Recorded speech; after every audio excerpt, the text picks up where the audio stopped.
lyrical poem should be done in form of a song. A lyrical poem must be done in form of a song. That's a lyrical poem. It must be done in form of a song. That's lyric. A lyrical poem must be done in form of a song. We have litotes. We have litotes. Litotes or meiosis. Call it litotes or meiosis. Not litotes, litotes or meiosis. Now, as a figure of speech, it is used to show understatement. Light is a figure of understatement. It's a figure of speech used when you are trying to do the opposite of hyperbole. You use litotes when you want to use the effect of something. Use litotes instead of you laying emphasis on something. You try to reduce it. You try not to make people believe that, oh, this thing is so serious. Aha. That's litotes. And if you want to use this, you should do it in this way. You should, a man is not unkind. Litotes is an indirect way of saying what you have in mind. What you mean is the man is kind. You see it. You said the man is not unkind. Litotes. The man is never unkind. Litotes. He is no unkind man. Litotes. But if you want to say it in a way that will attract people's attention, the man is very kind. So litotes should be the opposite of hyperbole. Litotes should be the opposite of hyperbole. Litotes should be the opposite of hyperbole. If you are not focused in my class, you get out immediately. If you are not focused in the class, get out. If I should talk to you again, there'll be trouble for you. So litotes is used when you bring no, not, or never, add it, bring it together with an adjective for you to get the opposite of that adjective, for you to get the sense when closely that. Sense when closely that.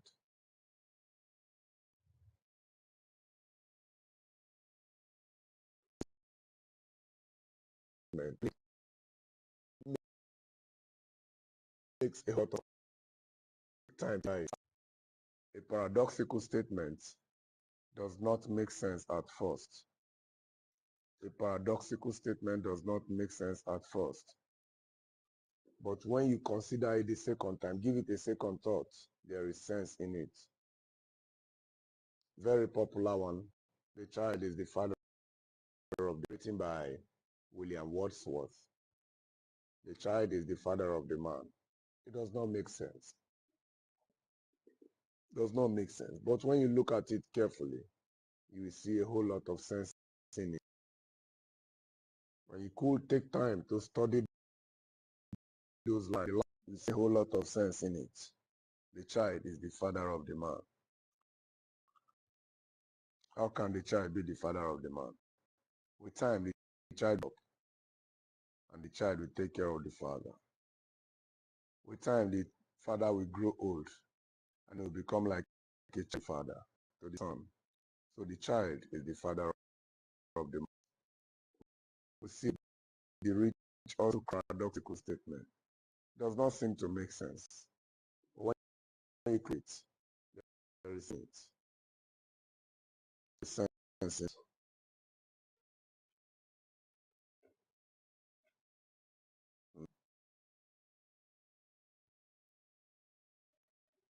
The next one should be fast. Fast. You know, the fast is a kind of comedy. It's a very funny comedy, very funny type of drama. It's a type of drama.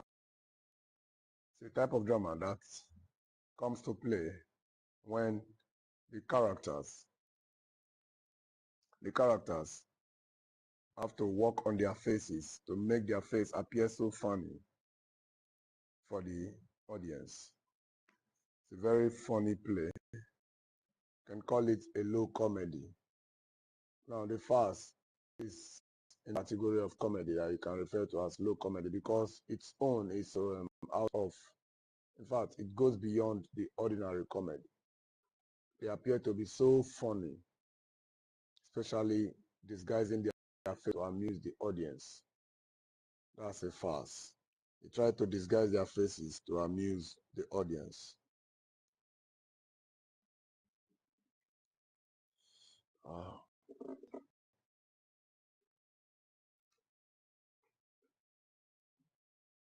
Try to disguise their faces to amuse the audience.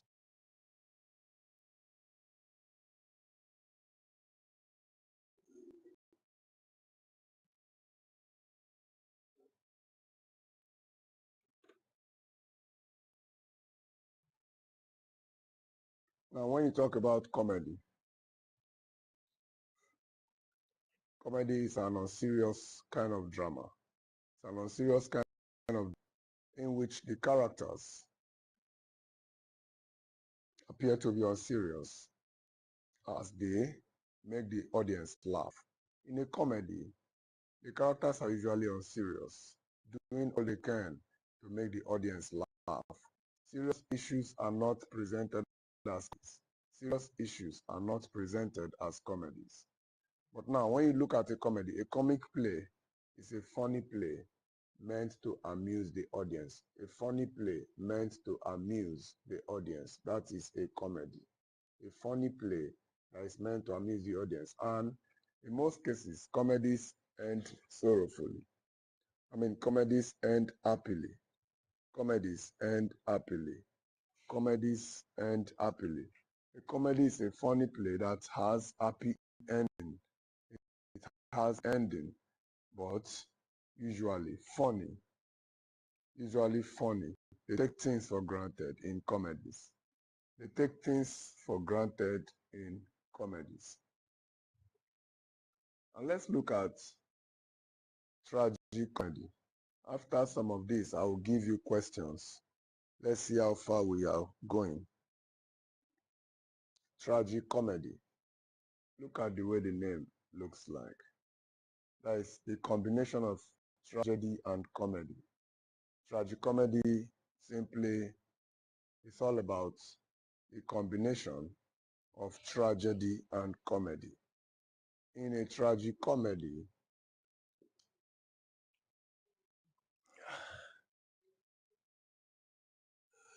in a tragic comedy, the serious actors, characters play the tragic roles. They act the tragic parts. They do the serious parts, while the unserious actors do the comic part. The serious actors do the tragic part, while the unserious actors do the comic part. That is tragic comedy. The serious actors do the tragic parts, while the unserious ones do the comic part. Tragic comedy. That is it.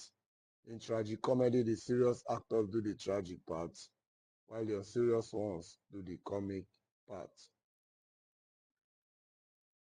Tragic comedy is partly joyful and partly sorrowful. That is it. Partly joyous and partly sorrowful. That is tragic comedy. Let's look at alliteration.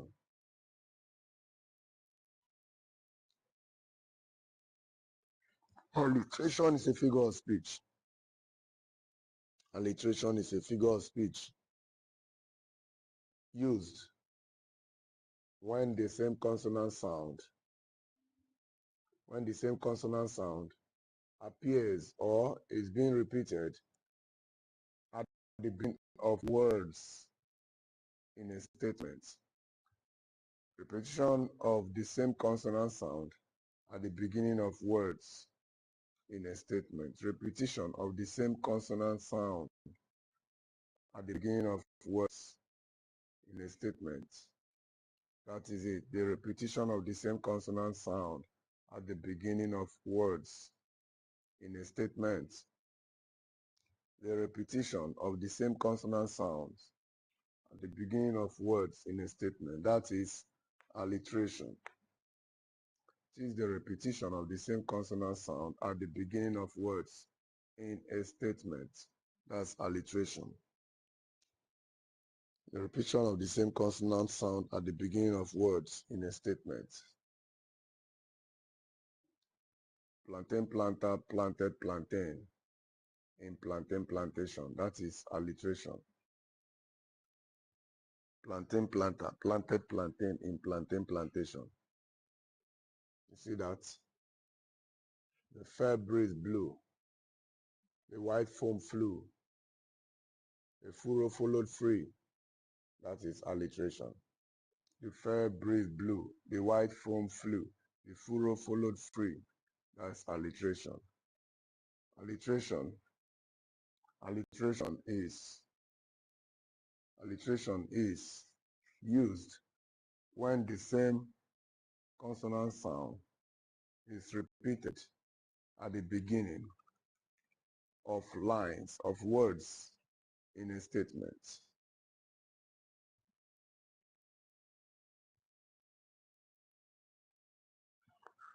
We have assonance. Assonance is a figure of speech used when the same vowel sound is being repeated in the middle of words. Repetition of the same vowel sound in the middle of words. Repetition of the same vowel sound in the middle of words in a statement. Repetition of the same vowel sounds in the middle of words in a statement. Assonance is used when the same vowel sounds are repeated in a statement. You see that? Repetition of the same vowel sound in the middle of words in a statement. That's assonance.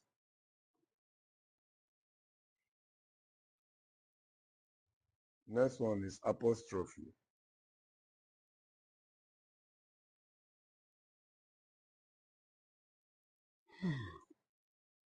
This figurative device is used. This figurative device, apostrophe, is used when you address an absent or abstract figure as if it is present. An absent figure, an abstract figure, or a figure that cannot give you response to what you are saying. You can look at this table and you talk to the table. Hey, this table, why did you allow my leg to hit you? That is apostrophe. This table, you've injured me. That is apostrophe. The table cannot hear you. The table cannot give you words back. The table cannot respond. And you are talking to it. That is apostrophe. Apostrophe is a figure of speech used when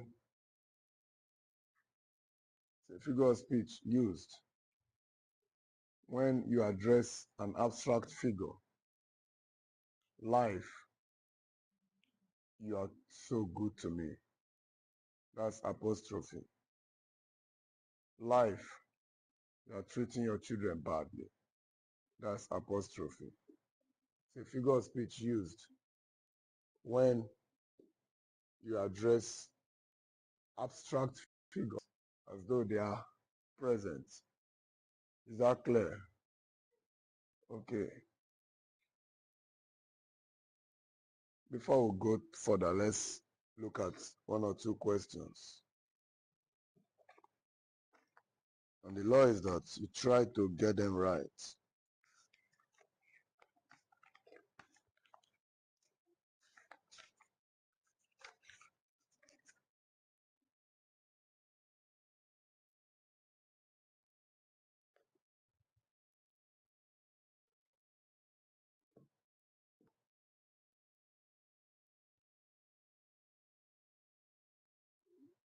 They said, I'm looking for what I think we have here. Pick the odd item. They said you should pick the odd item from this list.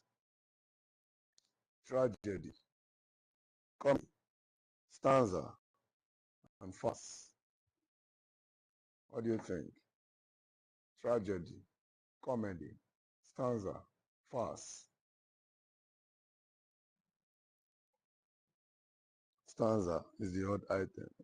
Why is stanza the odd item? Why is stanza the answer?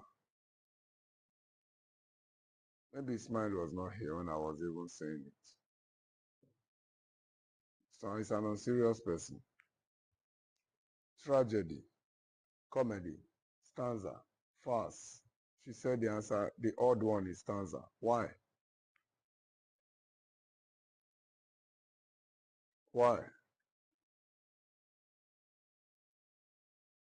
There's no point asking the others. Why? The rest of them are forms of drama. But the farce, the stanza, is a poetic term. Thank you. Thank you.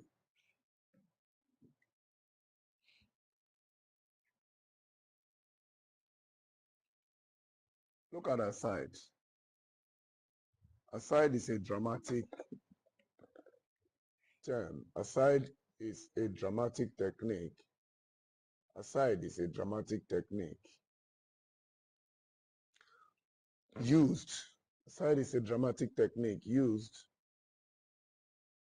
when one or more characters on stage, when one or more characters separate themselves from other characters to say or do what to be heard by the audience alone. To say or do what should be heard by the audience alone. Their reason for doing aside is for the other characters not to know what they want to say, or not for them not to hear what they want to do. That's an aside. Aside is a dramatic technique that comes to play when one or more characters separate themselves from the other characters to say or do what to be heard or known by the audience alone. Even if one character should know about it, should hear, maybe you overhear them, you will not know everything. You can only say, what are you people saying there? And they will tell you nothing. But no matter how they whisper it, the audience will know what they are saying. The audience will know what they are saying because there is need for the audience to know. Why? To make it easy for the audience when he wants to analyze the play. Because it is the audience that has everything. Okay.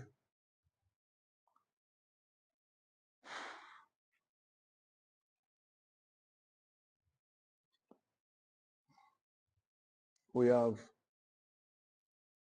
euphemism. Euphemism. Euphemism is a figure of speech. Euphemism is a figure of speech. Euphemism is a figure of speech used when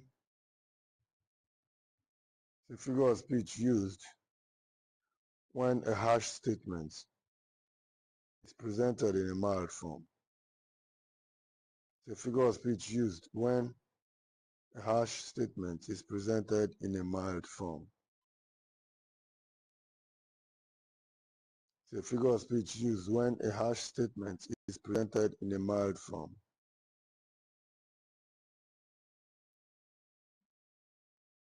Euphemism is a figure of speech used when a harsh statement is presented in a mild form. Is that clear? When an unpleasant statement is presented in a pleasant form, that's euphemism. A harsh statement presented in a mild form, or an unpleasant statement presented in a pleasant form, that's euphemism.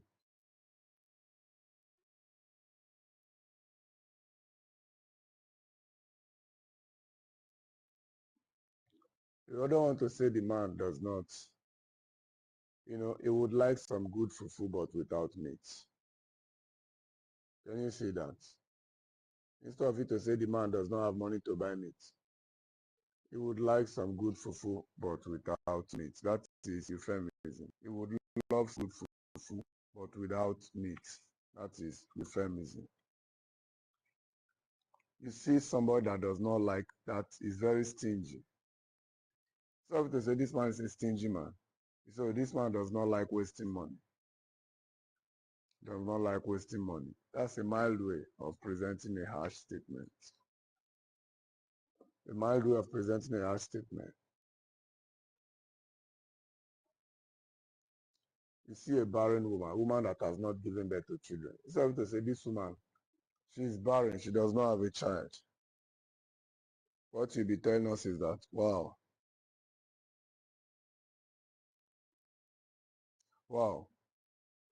God will visit this woman very soon in a miraculous way.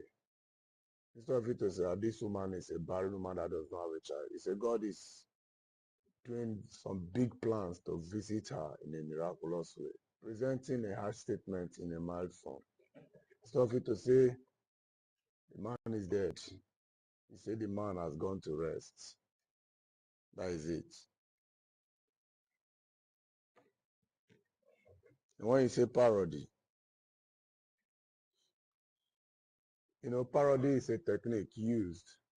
Parody is a kind of technique used when you mockingly or humorously imitate, when you mockingly or humorously imitate the style, content, or specific characteristic of another person's work.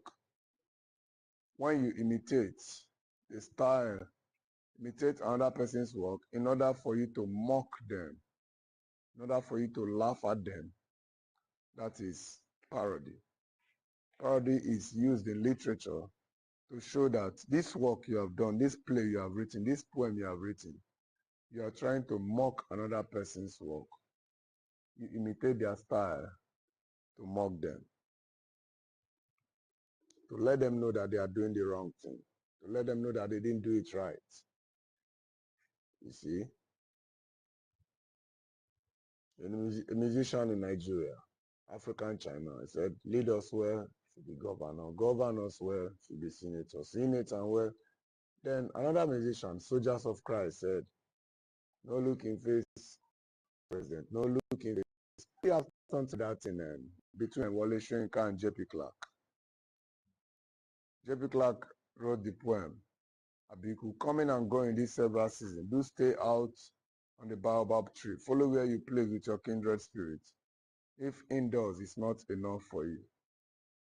And we see Wale Soyinka doing his poem saying, in vain your bangle cast. That means I am Abiku. I'll keep drinking and sucking your pot of oil. I'll keep coming back. So, good. What we're trying to say, a parody is a kind of work of art written to humorously imitate another person's work. You're trying to mock them, to correct them that what they are doing is not making sense. You imitate them in your own work and you are trying to laugh at them. That is parody.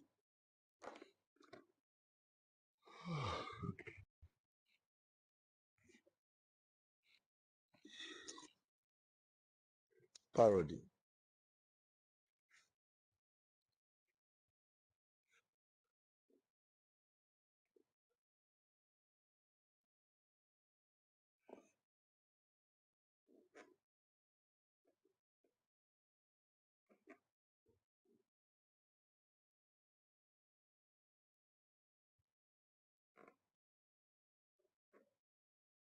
So as I said, a parody is an imitation of another person's work with the idea of mocking the person. We have tacit.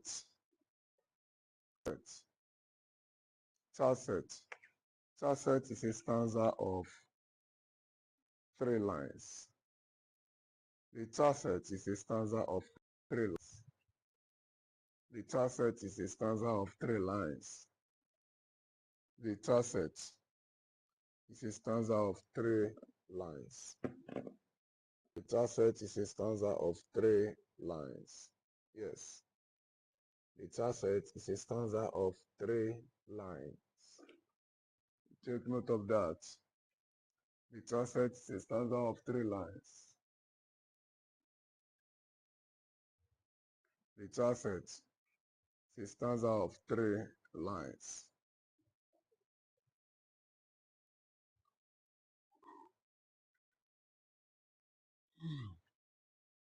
The tacit is a stanza of 3 lines.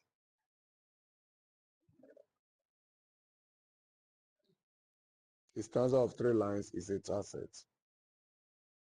The next one is conceit.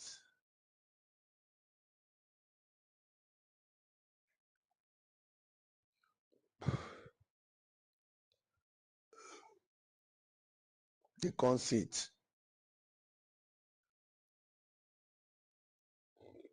In literature, the conceit is an elaborate extended metaphor. The conceit is an elaborate extended metaphor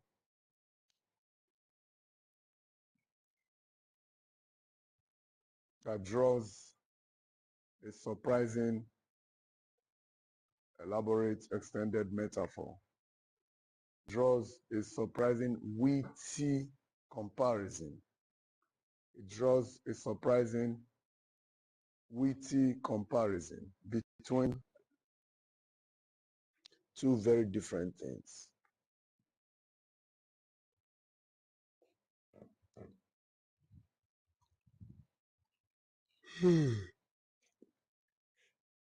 Is an elaborate extended metaphor that draws a surprising witty comparison between 2 very different things. Full stop. It is often used to reveal deeper meaning. It is often used to reveal deeper meaning or explore complex ideas. It is often used to reveal deeper meaning or explore complex ideas. It is often used to reveal deeper meaning or explore complex ideas. It is often used to reveal deeper meaning or explore complex ideas. That is conceit. It's a kind of extended metaphor, often used to reveal deeper meaning or explore complex ideas. We have the diction.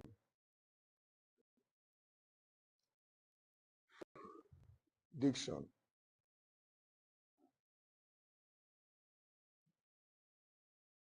Diction is a poet's choice of words. Diction is a poet's choice of words. You can call it poetic diction as well. The diction is a poet's choice of words. The diction is a poet's choice of words. You know, it's used to tell us how a poet takes his time to pick the kind of words he will use.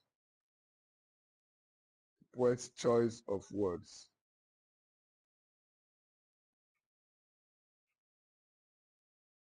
Now, when a poet uses simple diction.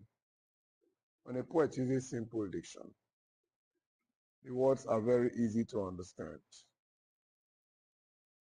Very easy to understand. When he uses complex diction, the words are twisted. You need to consult your dictionary to understand the meaning of those words. When he uses denotative diction,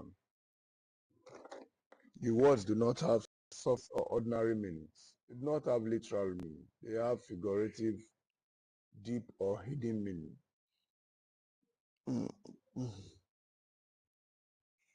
They have figurative, deep, or hidden meanings.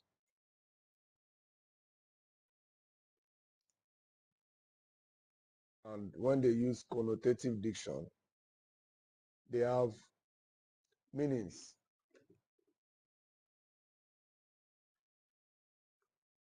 that are deep.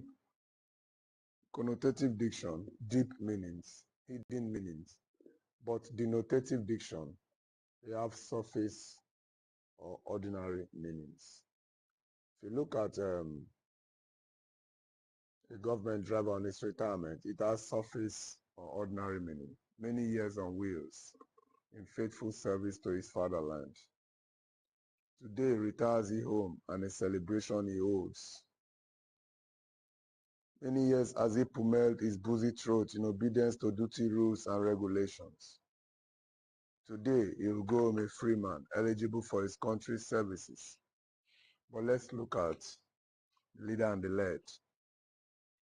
The lion takes claim to the leadership of the pack, but the antelope remembers the ferocious pounds of his paws. If you look at the first poem, it's talking about a government driver who has been retired many years on wheels in faithful service to his fatherland. Yes, simple. But if you look at the other one, it's talking about leaders, especially we are talking about ferocious leaders that their followers are scared of. He says, the lion stakes his claim to the leadership of the pack, but the antelope remembers the ferocious pounds of his paws. Now, if you look at this second one, what the poet is using here is lion, pack, and antelope. The lion means it's a clear symbol of the leaders. The pack, the group of followers. The antelope, the helpless followers. Now, if you look at that poem, the meaning of lion is different from what the poet means when he says lion. So, connotative diction means that the poet is using words whose meanings are not surface.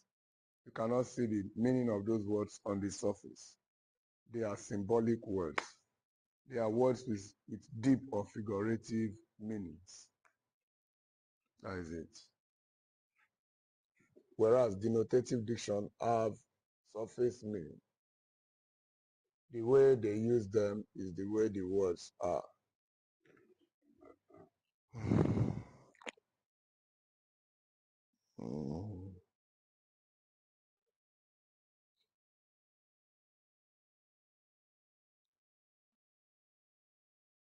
You move to the next one.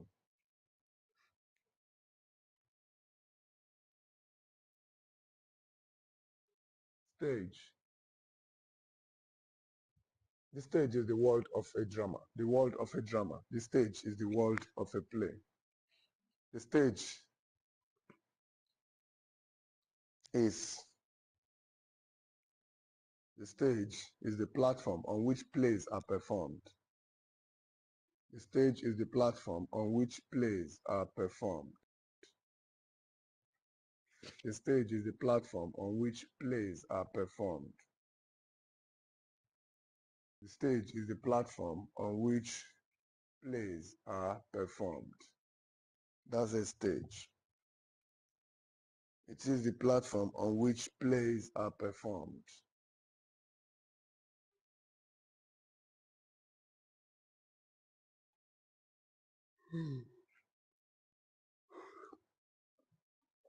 The stage is the platform on which plays are performed. Yes, it is where the actors stand or sit, lie to perform their actions and deliver their lines. That's the stage. It is the platform on which plays are performed. The stage is the platform on which plays are performed. Right.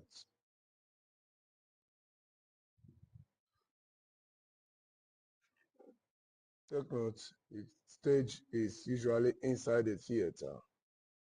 Usually inside a theater. Okay. Mime. Mime. Mime is also called pantomime. Mime is also called pantomime. Mime is also called pantomime. Or you call it dumb show. It is a form of drama. It is a form of drama that does not involve speech, does not involve the use of speech. In this form of drama, the characters express themselves. The characters express themselves using gestures and facial expressions only. They don't talk. They express themselves using gestures and facial expressions only. Gestures and facial expressions only. Gestures and facial expressions only. The characters don't talk while on stage. They just demonstrate. And their faces will be used by the audience to interpret the play. They disguise in fact, they have to work on their facial expressions so that since they are not talking, the face should be able to tell a story. That's it, and their demonstration. That kind of play is called mime. Then the flat character. Lots of literary terms. Trying to analyze literary terms.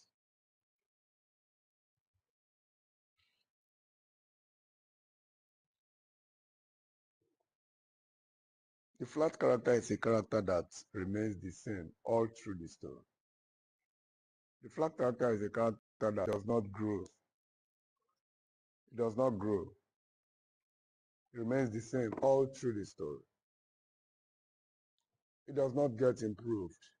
Neither does it diminish. It does not make progress. Neither does it retrogress. It remains the same all through the story. It remains the same all through the story.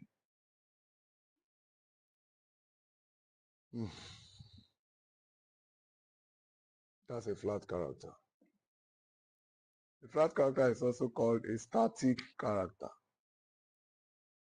It's also called a static character. Static character.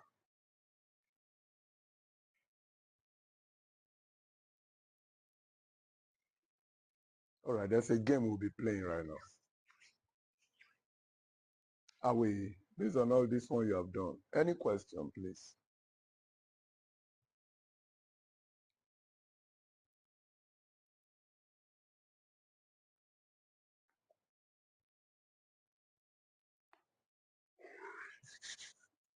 Any question?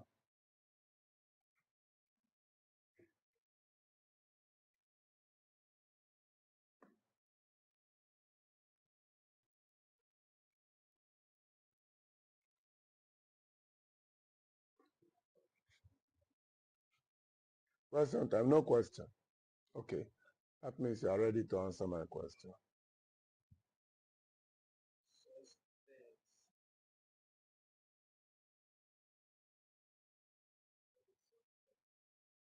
You say what? What happened to suspense? Where were you when we were teaching you? You don't know anything about suspense at all?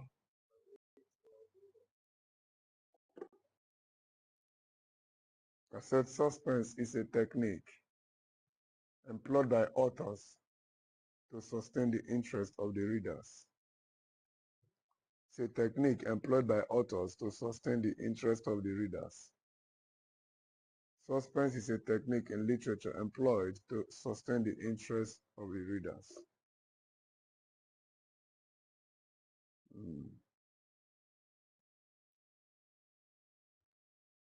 To sustain the interest of the readers. Suspense. They use suspense to keep you glued to the story. Keep you glued to the film you are watching, to the movie you are watching. If you pick up a book that has suspense, you will not stop until you get to the end of it. You keep watching soap opera, watching episodic film, season film because of suspense. You watch season 1, they'll end it in a way that you must look for season 2. You watch season 2, they'll end it in a way that you must look for season 3. And that's how it will keep going. Suspense. Now, the game we'll be playing is this. I ask you a question. I define it in a different way, but it will still remain the same. You give me the option. You give me the answer, the one I've defined. We wipe it off.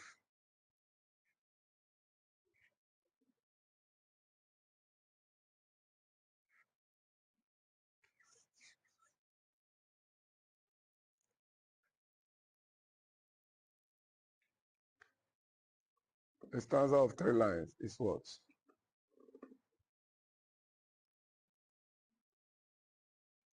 A stanza of 3 lines is what? I'm talking. Hey, 2 of you. A stanza of 3 lines is what? Yeah. That's it. Thank you. Gone.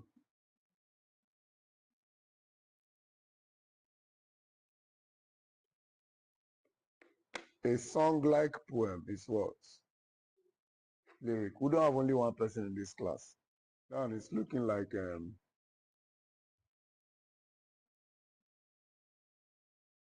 now your turn. You.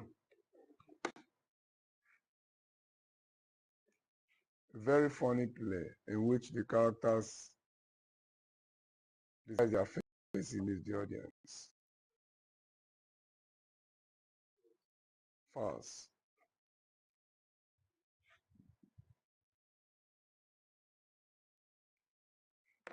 You. The platform on which plays are performed. Stage.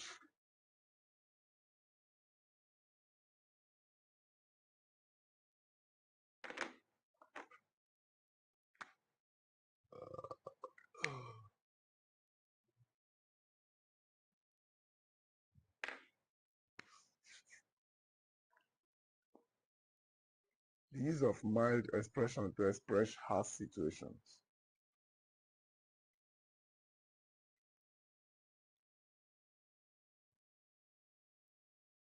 The use of mild expressions to express harsh situations. Talk to me. Euphemism. All right.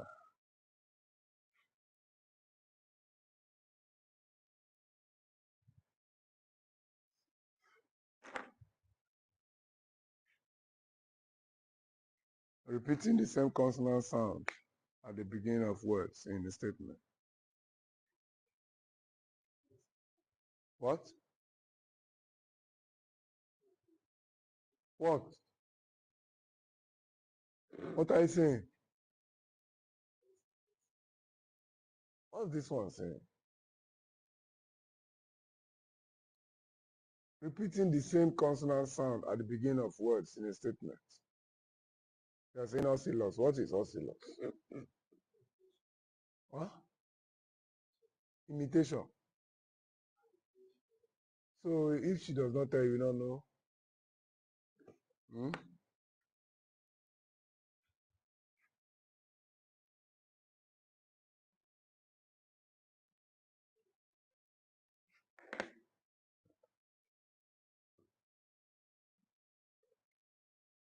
You, black man. The figure of speech used when you address something that is absent as if it is present. Used when you address something absent as if it is present. Apostrophe. Thank you.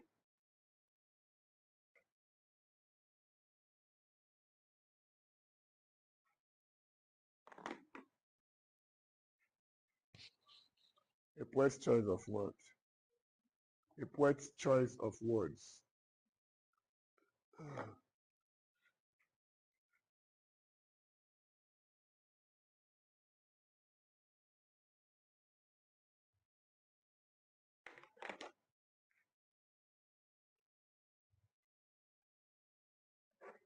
A seemingly absurd statement but makes a whole complete sense when you consider it closely. What do we call it? What? Yes. A statement that seems meaningless at first, but when you closely observe it, it makes sense. It's called what?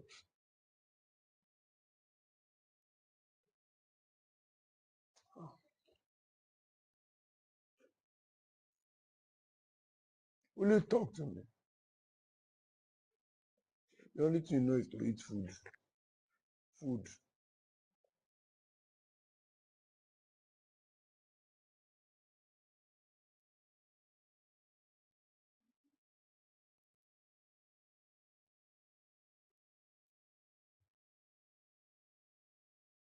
Yes. Bible.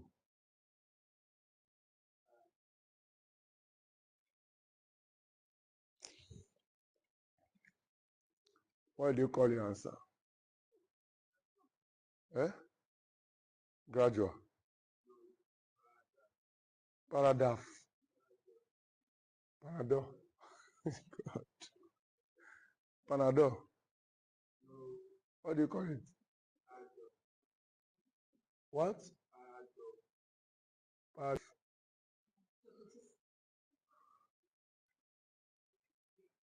And you are seeing it on the board. You cannot pronounce words. I'll tell your mommy to get you a private teacher that will teach you how to do ABCD. So I can know words. ABCD from English alphabets. Simple paradox. A play that involves only gestures and facial expression without words. Ask me again. No, ask me again. Ask me again. A play that. Answer my question. Let me leave here.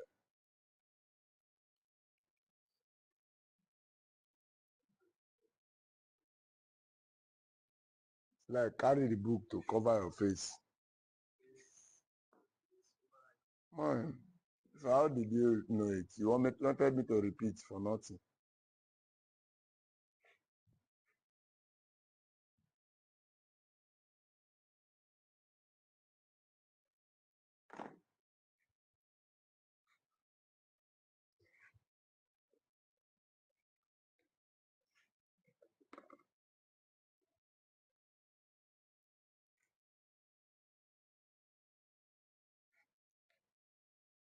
A character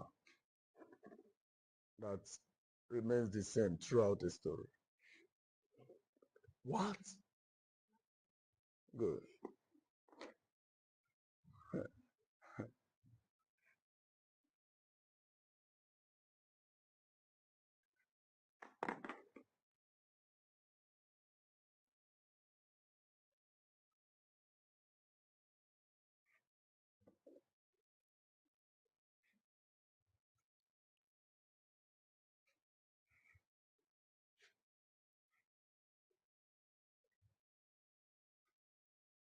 An understatement is called.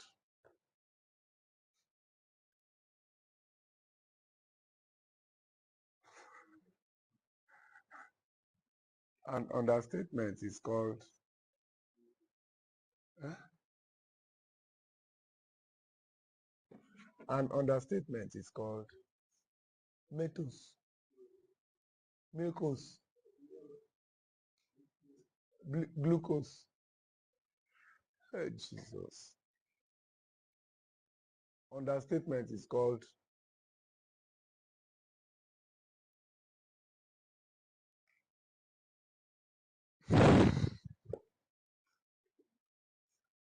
yes.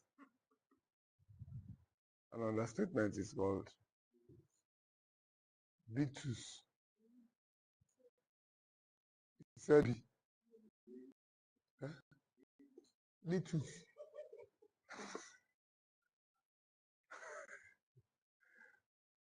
You are laughing. Hmm? An understatement is called hmm? What is he even trying to say? And it's what? Litotes.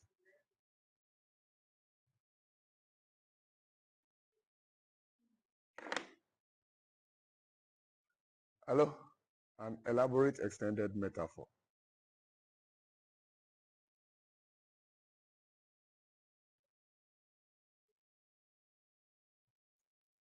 Hmm? An elaborate extended metaphor.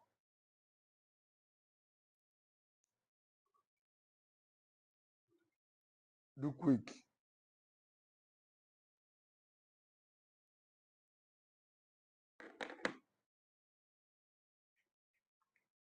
Hey, Jesus. An elaborate extended metaphor.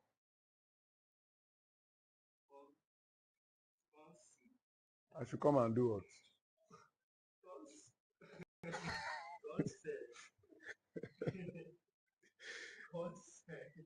I should come and can't do it. What should I come and do?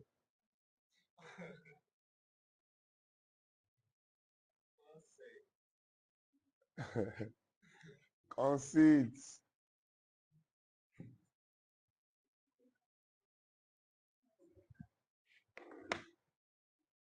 A humorous way of imitating someone's work. Parody.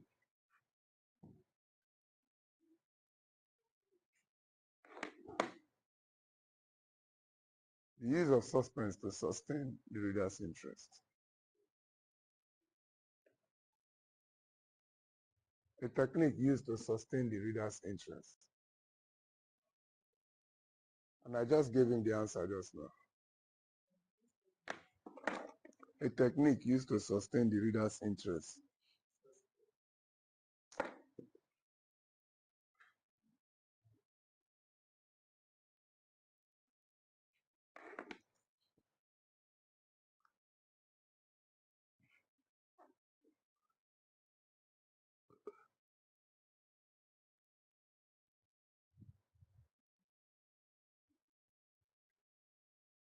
Repetition of the same vowel sound in the middle of lines, in the middle of words. Repeating the same vowel sounds in the middle of words. Repeating the same vowel sounds in the middle of words.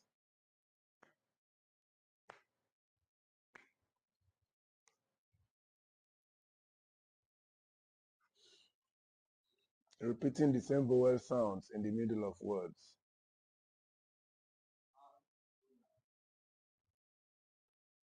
Mm, mm.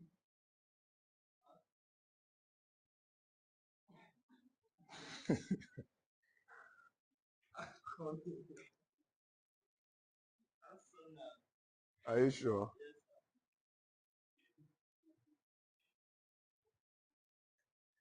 I need somebody to give me 2005. I need money. Some people are happy today. Today is they must go to Shiloh, whether they like it or not. This morning, if I had known, I would have said some people's song will be from 7. See, then how would they do it? They will just run away and leave me here. Hey,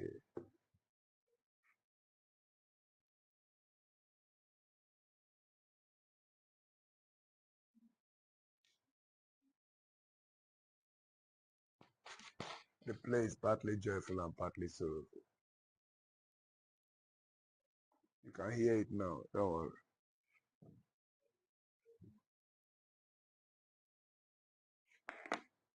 The characters detach himself from other characters. What do you call it?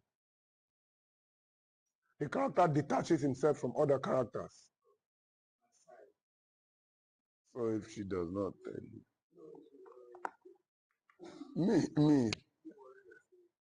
me, you are doing me like this. No problem.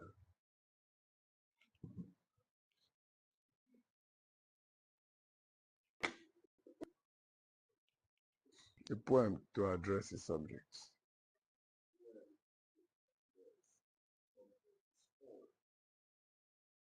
Pardon? Wood.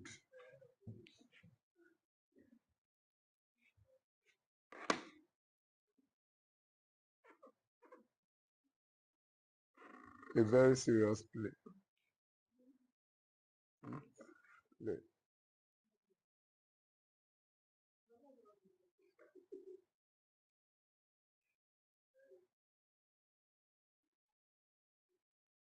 An unserious play.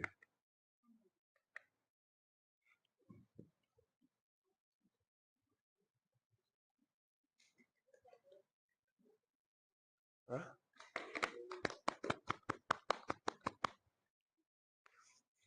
Beautiful.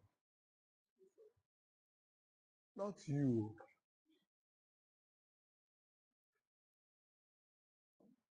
A conflict is a literary device infused into a work of art to show struggle between two forces.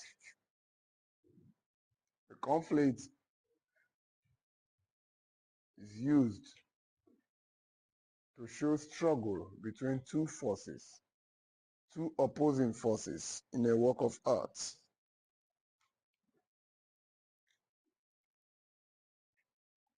Two opposing forces in a work of art.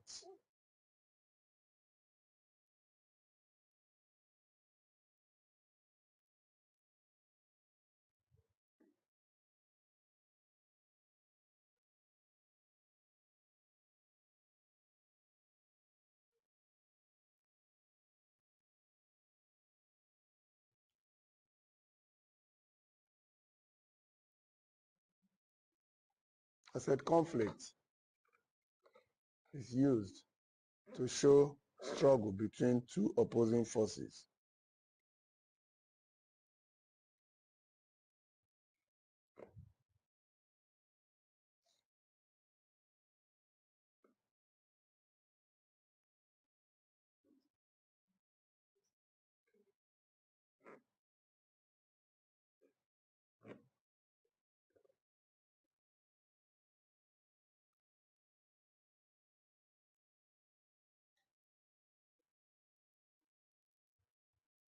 The conflict is used to show struggle between two opposing forces. The conflict is used to show struggle between two opposing forces in a work of art. Hmm.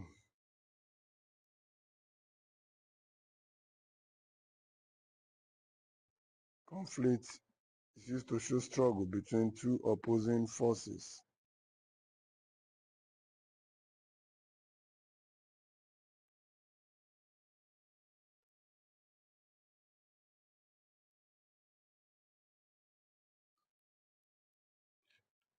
Are you there? I'm not sure.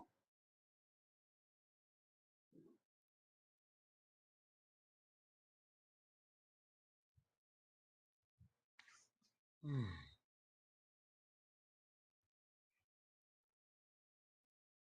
Next one is burlesque. Burlesque is a type of drama Burlesque is a type of drama. Burlesque is a type of drama that is humorous in nature.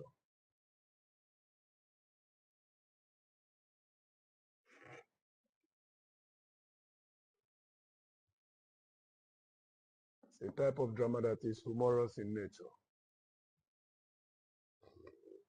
in which striptease is involved. In which striptease is involved. Striptease comes up when people act nude on stage.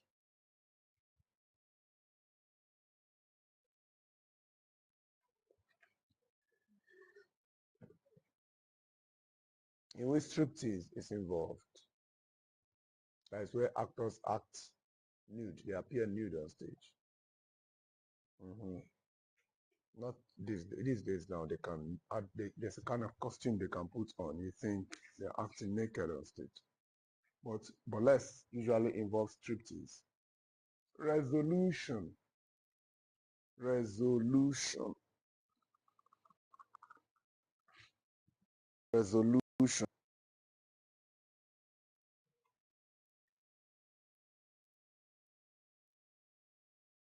Resolution.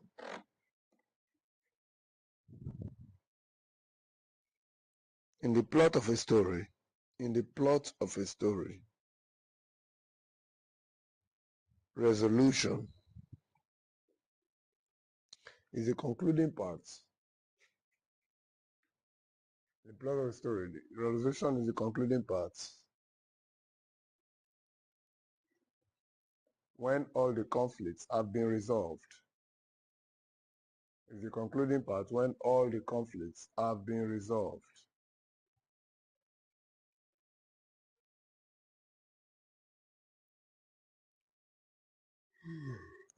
Is the concluding part when all the conflicts have been resolved. Resolution is the concluding part when all the conflicts have been resolved.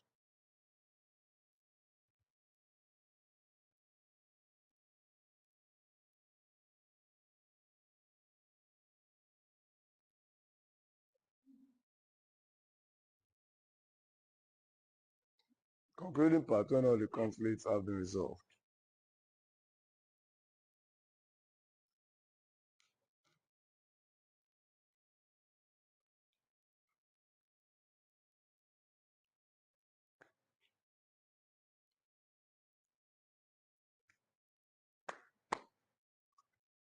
We move on to the next one.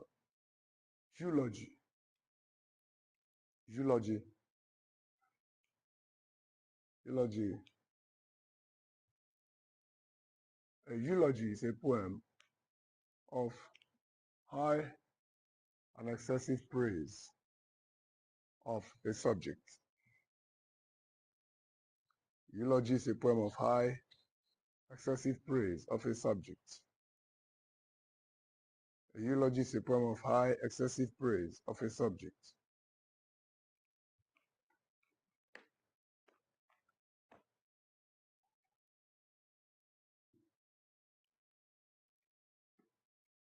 A eulogy is a poem of high, excessive praise of a subject.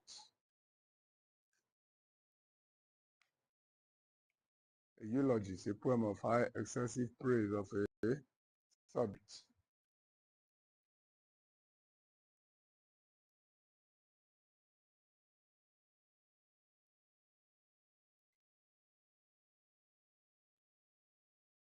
A poem of high, excessive praise of a subject. Lyric. We've done that before, but we saw it. We are seeing it again. How managed? How did it come? A lyric is a song-like poem.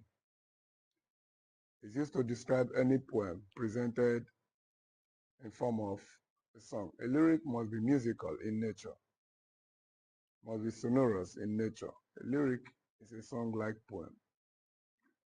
I wandered lonely as a cloud that floats on Arabians and hill. When all at once I saw a crowd, a host of golden daffodils beside the lake beneath the tree, fluttering and dancing in the breeze, continuous as the stars that shines and twinkle on the Milky Way.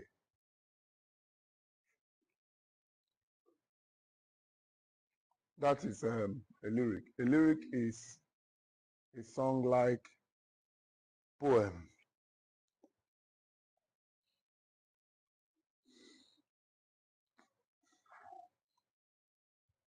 It's a poem in form of a song.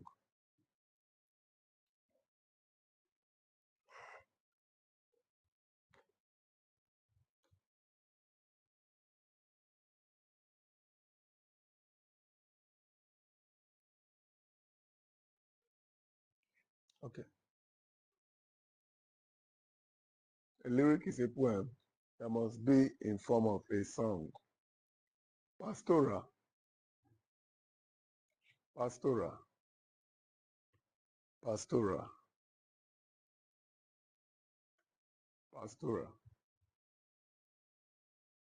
This is a poem that is used to talk about the life of shepherds and general country life. Used to talk about the lives of shepherds and general country life. It's used to talk about the lives of shepherds and general country life. The pastoral is used to talk about the lives of shepherds and general country life. That is general rural life. Used to talk about the lives of shepherds and general rural life.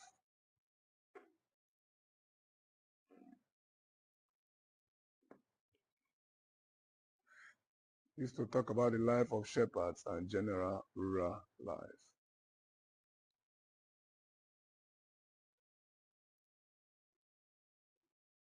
The elegy. The elegy. The elegy is a poem of mourning. A poem of mourning.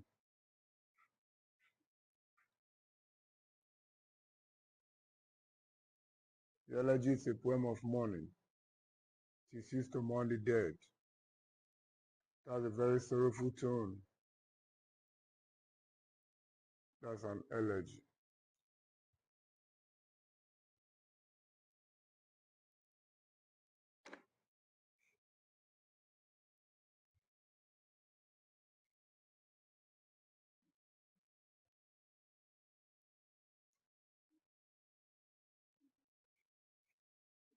It's a poem of mourning.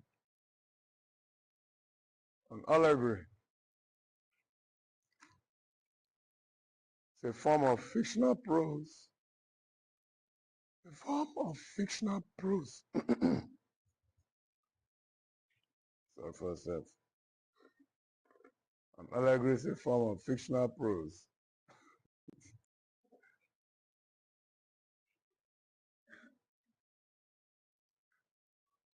An allegory is a form of fictional prose.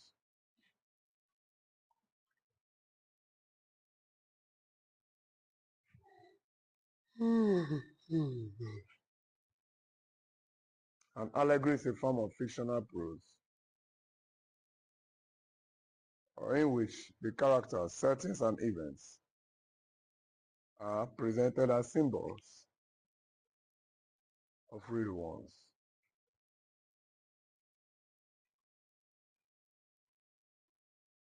The character, setting, and symbol are symbol. Character, setting, and events are symbols of real ones. They represent real ones. That's an allegory. An allegory. What? The character, settings, and events, they symbolize real ones. Example is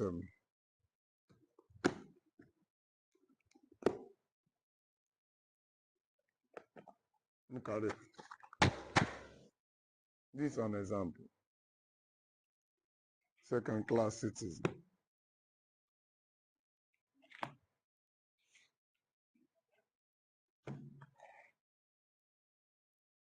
Satire. Satire.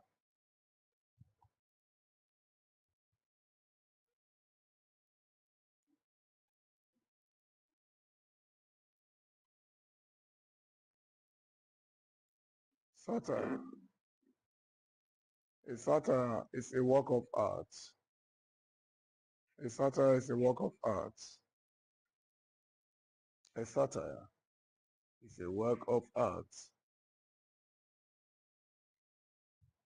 A satire is a work of art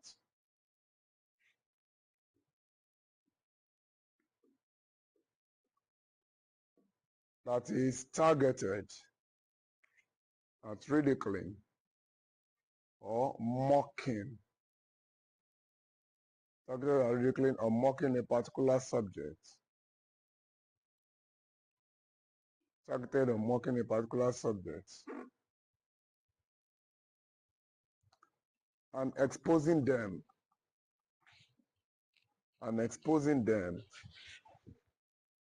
targeted on mocking a particular subject, and exposing them for them to change from their evil ways.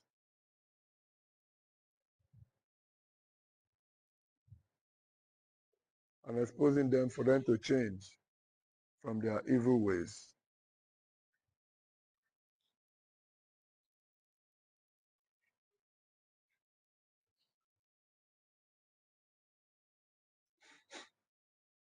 Satire is a work of art that ridicules and mocks a particular subject, exposing them to change from the evil ways.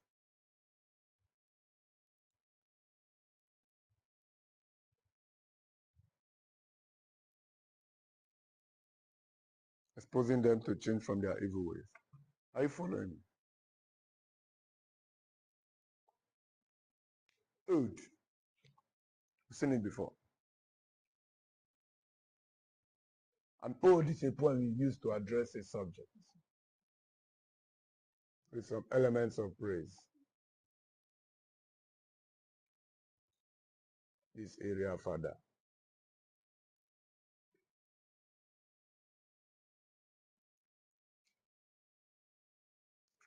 An ode is a poem used to address a subject with some elements of praise in it.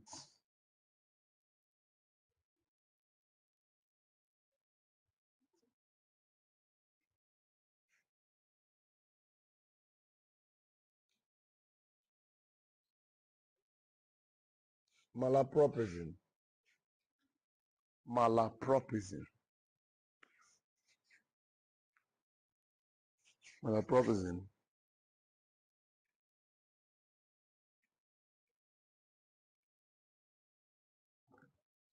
Malapropism is a deliberate comic device.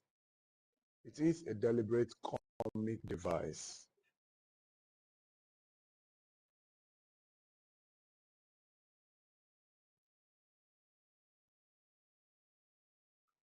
where characters misuse words.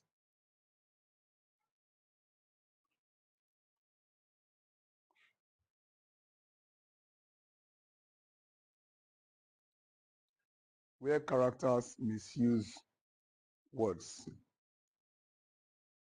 by replacing them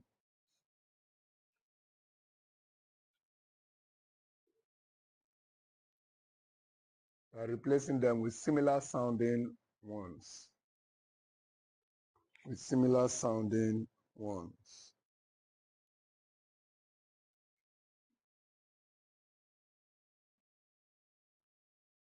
Similar sounding ones with different or nonsense meanings. With different or nonsense meanings.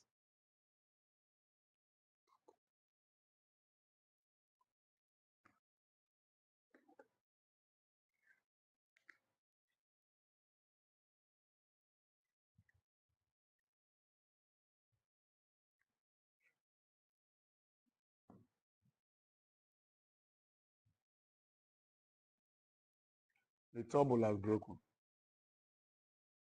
What am I saying? The table has broken. The table has broken. Misuse of words. That means the bottle has broken.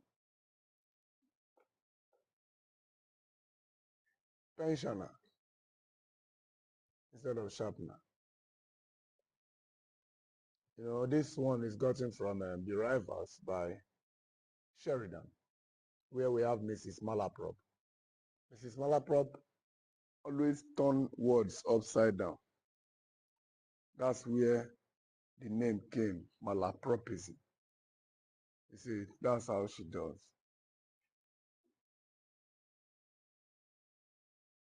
Narrator, that's the next one.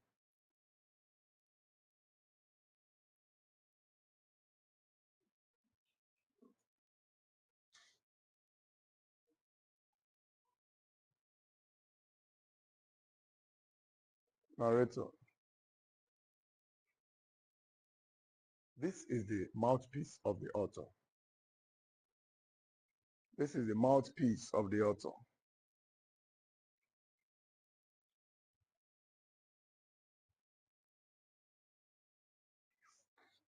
This is the mouthpiece of the author. This is the mouthpiece of the author.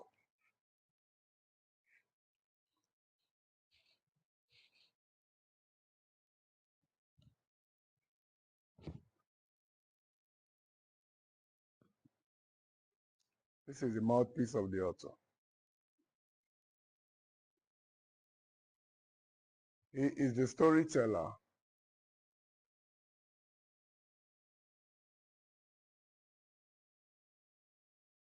He's a storyteller.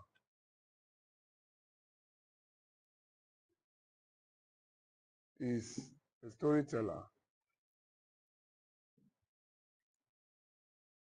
whose job is to reveal the mind of the author. Readers.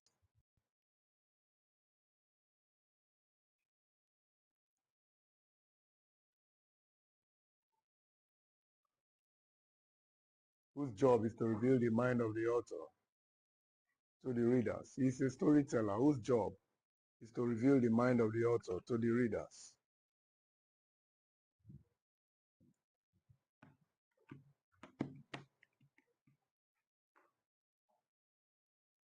He's a storyteller whose job is to reveal the mind of the author to the readers. Are you there? You are really there. Right.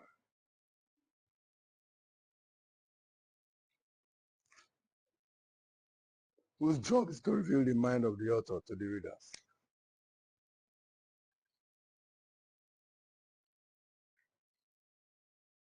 This storyteller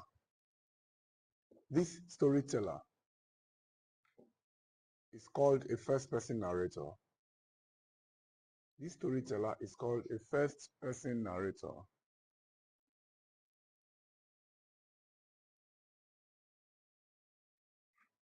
This storyteller is called a first-person narrator or a participant narrator.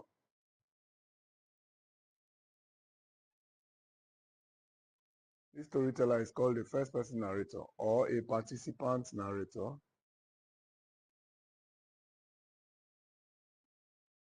Or a participant narrator. This storyteller is called a first-person narrator or a participant narrator.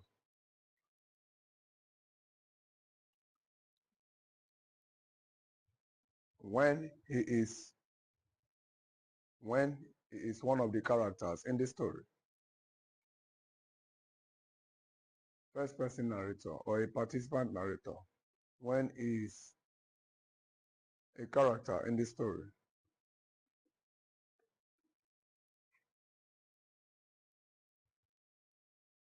When he is a character in the story. Full stop. He is called a non-participant narrator.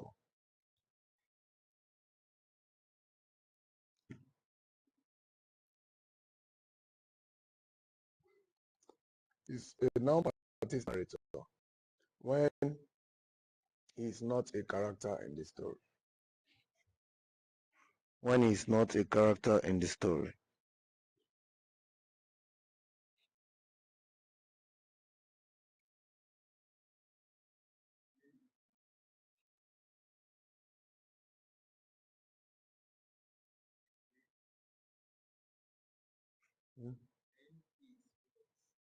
When he is not a character in the story.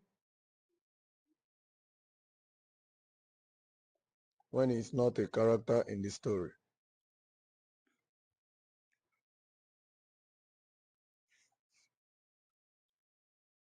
Non-participant narrator is also an eye of God narrator. He is also an eye of God narrator.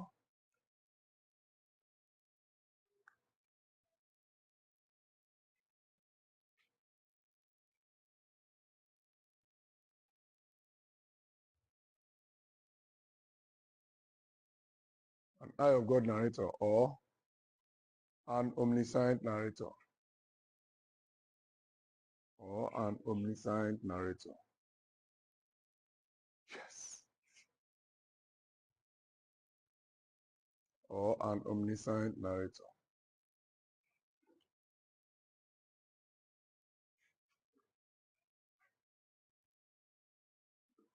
Now, if a narrator is a character in the story, you will see that they will be using the first person pronoun to narrate the story.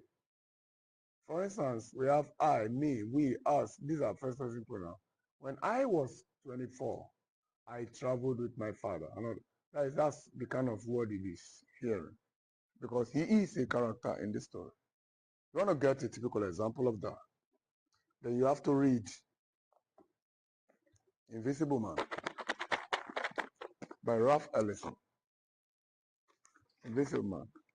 Or you read Wuthering Heights by Emily Bronte. Or you read African Child by Kamara Lai. Or you read Black Boy by Richard Wright. Then the next one, if the person is a non-participant, that means he did not form in his story. It's called Eye of God narrator because he has the kind of eyes that God has. It's not in the story, but he sees everything about the story outside the story. Or you call him omniscient narrator because he's an all-knowing. He has never been in the story, but he knows everything. Are you following me? You want to see him? Read Unexpected Joy at Dawn. They use the third person narrative technique to write it, which is also omniscient narrative technique.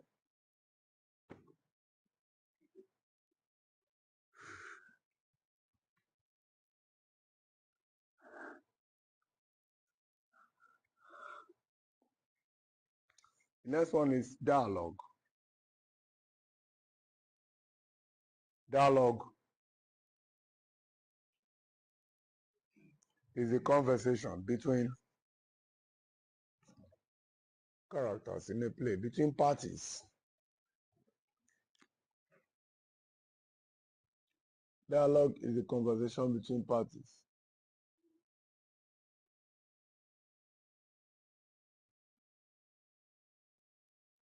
Conversation between characters in a play.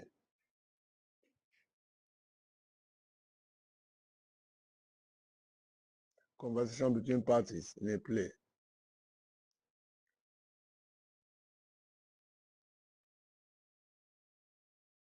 Mm-hmm.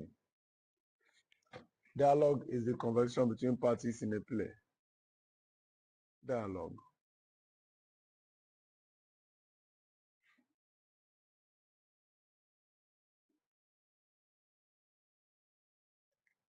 Synodoki. Synodoki is a figure of speech used. Synodoki is a figure of speech used. Synodoki is a figure of speech used. Hmm? Hmm? It's a figure of speech used when A part of something is used to represent the whole of it. When a part of something is used to represent the whole of it. Okay, that's what we were saying last night. And the whole of it used to represent a part of it. That's Sinadoki. It's not good. If I'm true with you, I will make you understand that your head is not good. What they're trying to say is that if I'm true with you, I'll make you understand that you, yourself, you don't have sense. They are not referring to the head. Are you following me? They're using a part to represent the whole. Some people say, my eyes have seen, my ears have heard, my mouth will talk about the goodness of God. It is not your eyes that see. I have seen and I have heard and I will talk about. Your eyes cannot see, ladies and gentlemen. Can your eyes see? They are just using Sinadoki. Your eyes cannot see. It is you that sees. Your ears cannot hear. It is you that hears. Have you ever heard somebody say, hello, yes, I'm putting on a white shirt. Can your eyes see me? What to hear them say is, can you see me? True or false? Not, huh?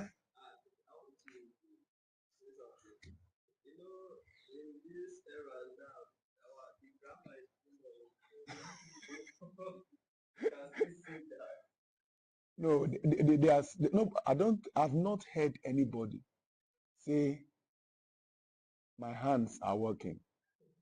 What I hear them say is, I am working. I don't know if I've not heard people say, my hands are clapping. What I hear them say is, I am clapping.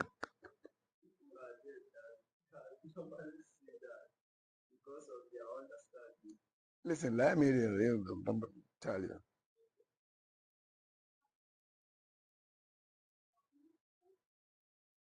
I've not heard somebody say, my mouth is eating.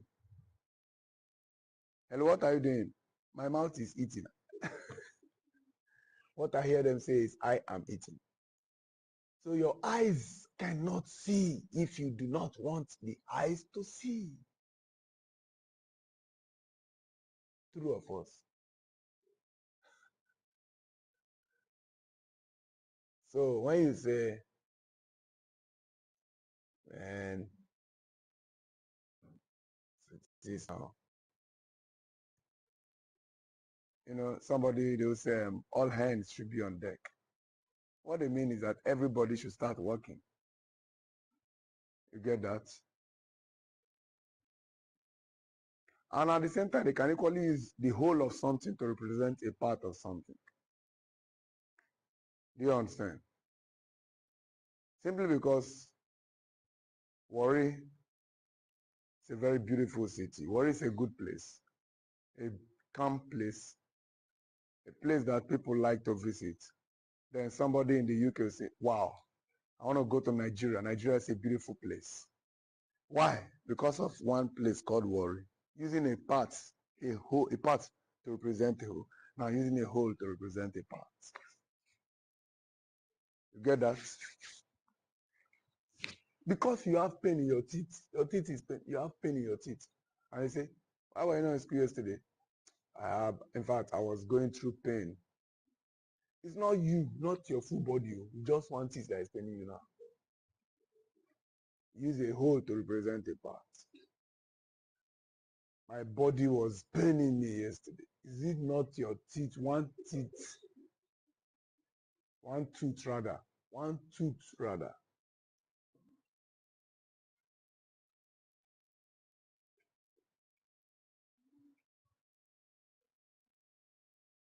Here.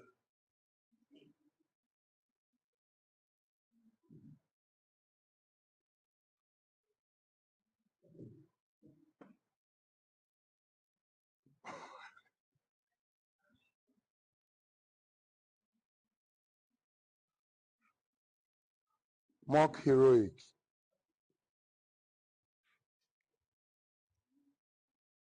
Now, listen to me. A heroic work of art. When a work of art is heroic, is a kind of epic.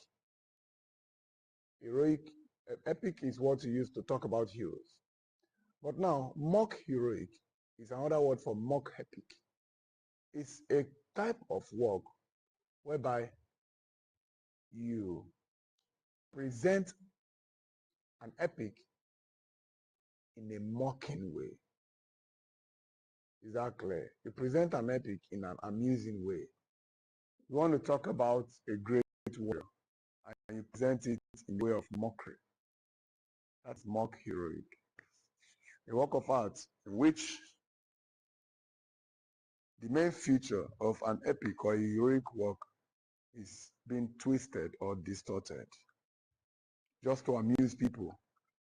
Are you following? Just to amuse them.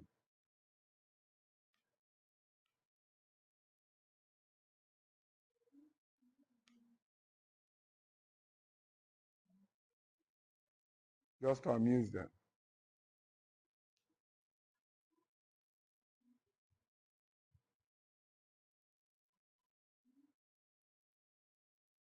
Sarcasm.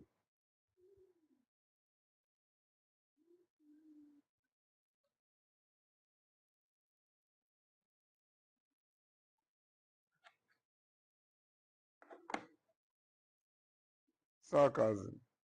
Sarcasm. Sarcasm. Sarcasm is a type of irony in which you hurt people's feelings. Type of irony used to hurt people's feelings.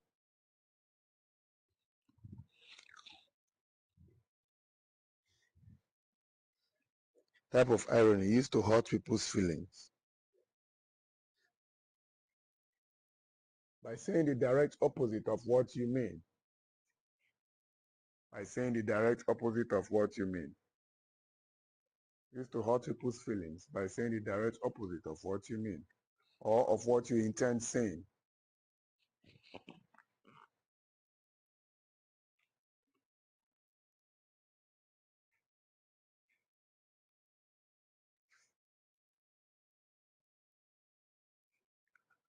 You see this example, there's a man that we know that has never done any wise thing. He's very stupid kind of individual. And you see him say, hey, you people should calm down. This is the wisest man in this village. You see, the man knows that you are mocking him. You see a miser that does not give out money.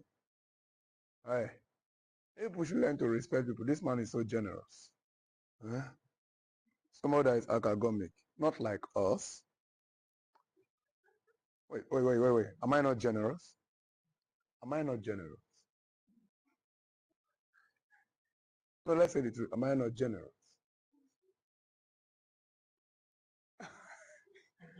No problem. Hey, am I not generous? No problem. I'm not generous.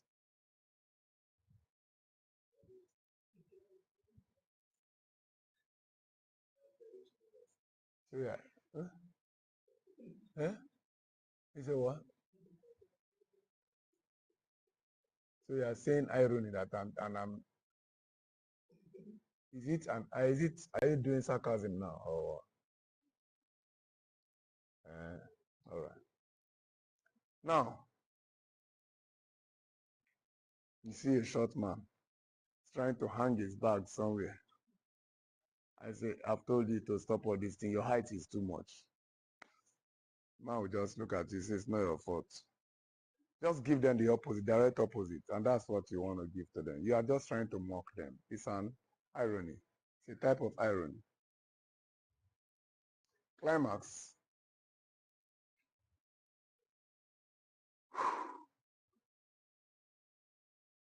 Climax.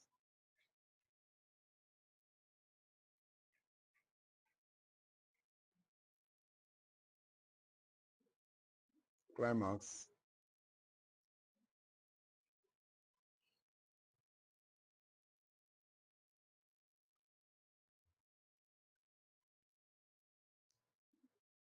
Climax.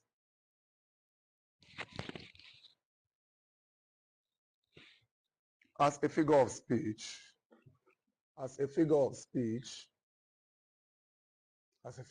the climax is used when items are presented in ascending order.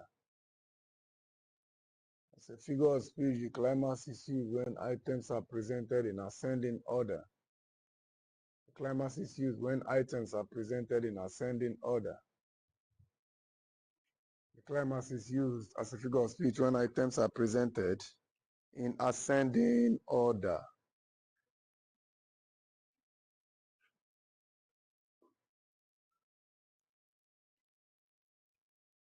When items are presented in ascending order.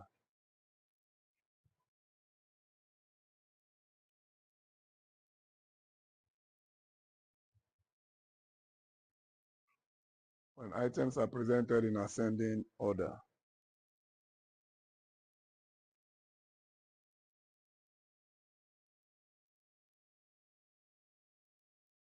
That is from the smallest to the highest. From the smallest to the highest. I came, I saw, I conquered.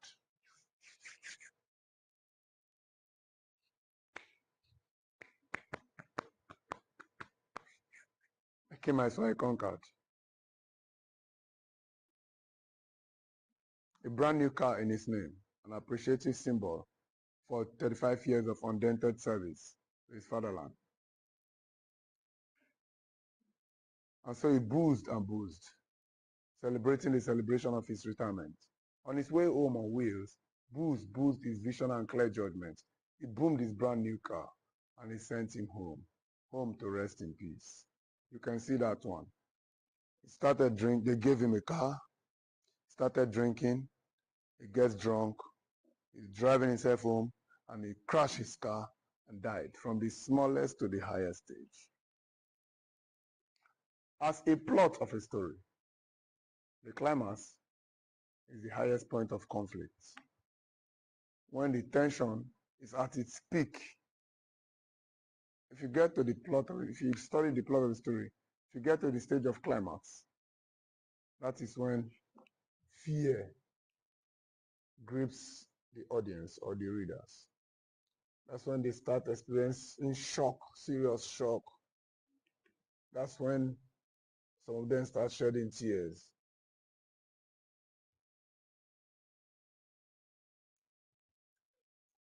So that is that. That's when they start experiencing fear.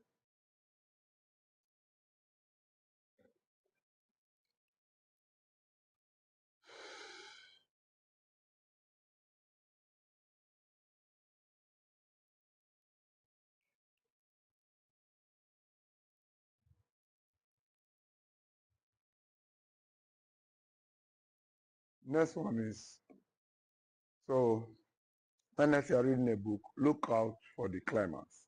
Climax is the most interesting stage. The stage of tension, highest point of conflict between two opposing characters. That's the climax. That means climax has two meanings. One as a figure of speech, one as the highest point of conflict in the plot of a story. The next one is myth. Myth.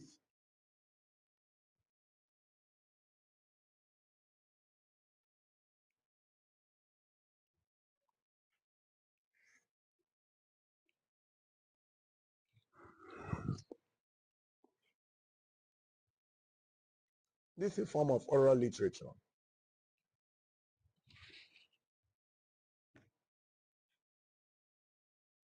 It's a form of oral literature.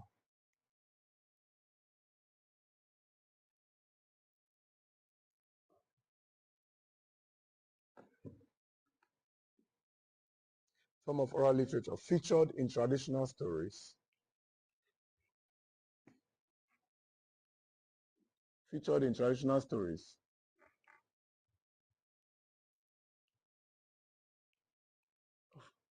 Often of unknown origin. Featured in traditional stories, often of unknown origins. Often of unknown origin. A form of oral literature featured which features in traditional stories, often of unknown origin.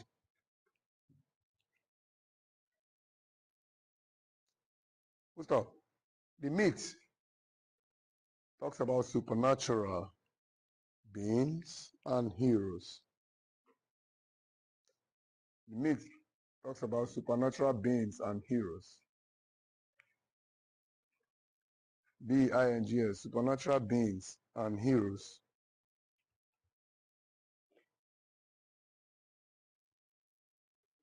Full stop. It is also used to explain natural phenomena. It is also used to explain natural phenomena.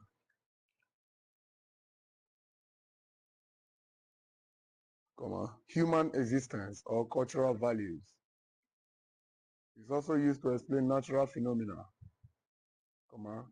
Human existence or cultural values.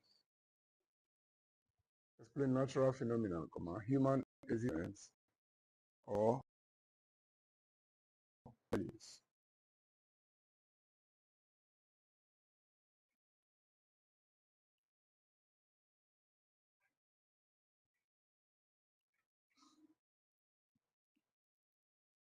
Full stop. Next one is round character.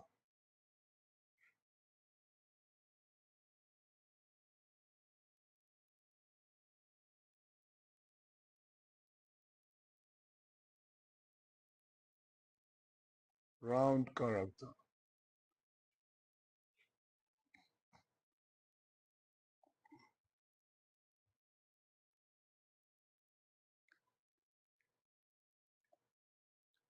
This is a dynamic character. This is a dynamic character.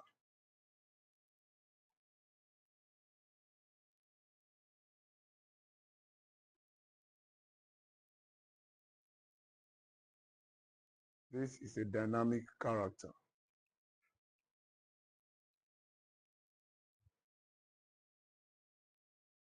That cannot be predictable.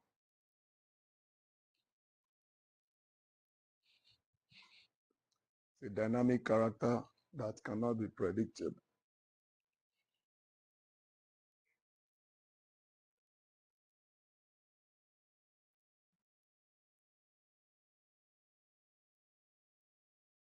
It's a dynamic character that cannot be predictable. Full stop.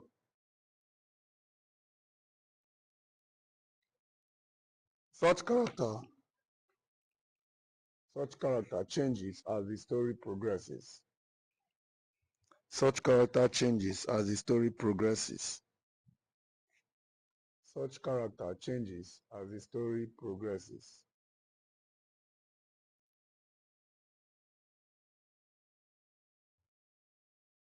Such character changes as the story progresses.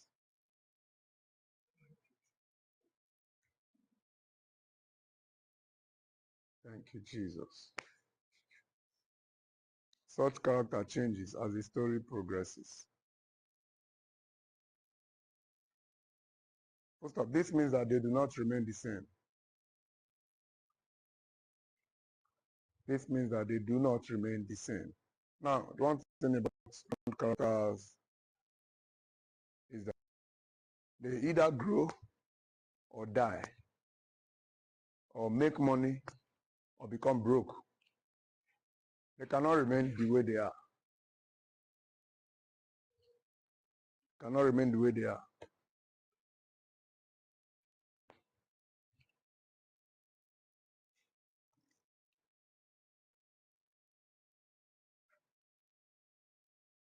Next one, main character.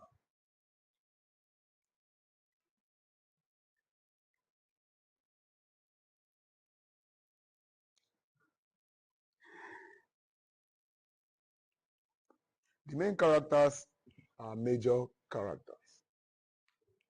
The main characters are major characters.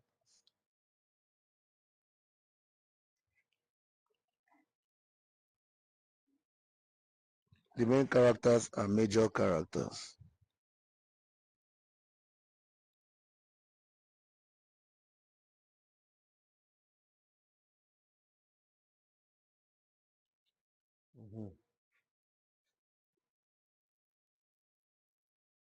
Stop. Such characters are very important in a work of art. Such characters are very important in a work of art. Such characters are very important in a work of art.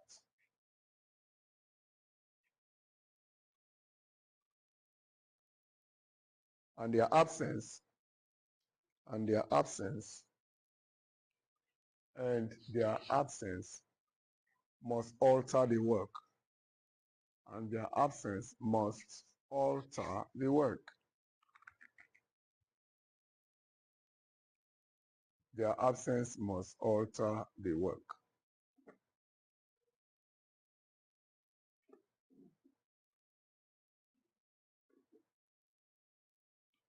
And their absence must alter the work.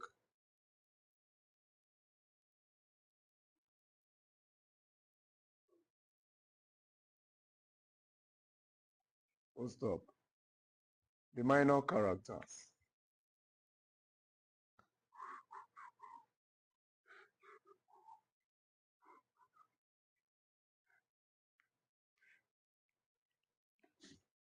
Minor characters.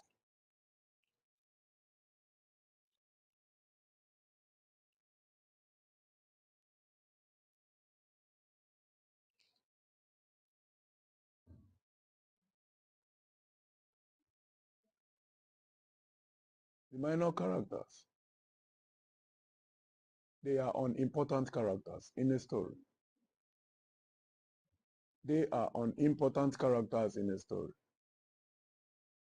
They are unimportant characters in a story.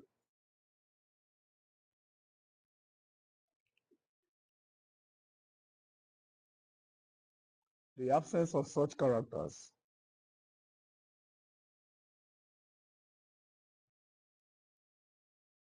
The absence of such characters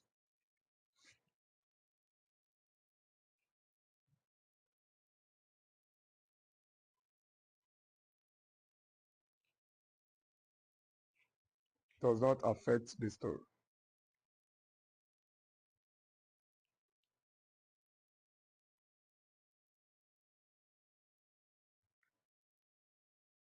The absence of such characters does not affect the story.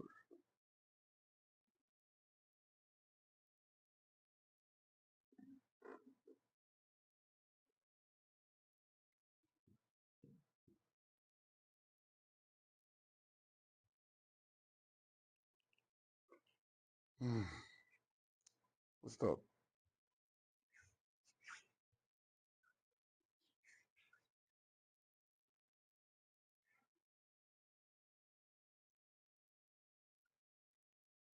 Any question? Eh?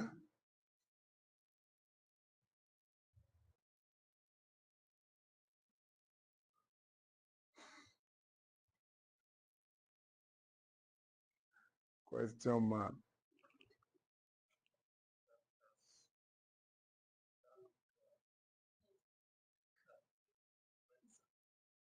Ah, I gave the definition before now.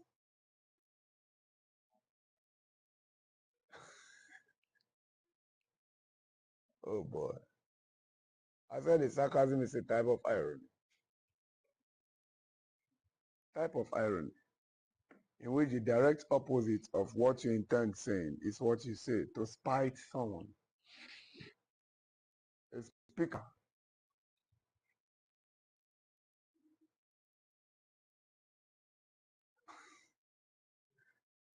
In sarcasm, a speaker, to use sarcasm, a speaker says the opposite of what he means, just to spite someone. The opposite of what you mean. It's a type of irony, though. Say the opposite of what you mean, just to hurt the feeling of someone. To hurt the feeling of someone. Yes.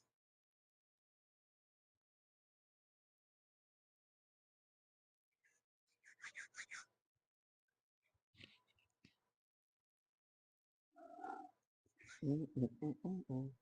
Just to hurt the feeling of someone. Are you following? All right. Any other question?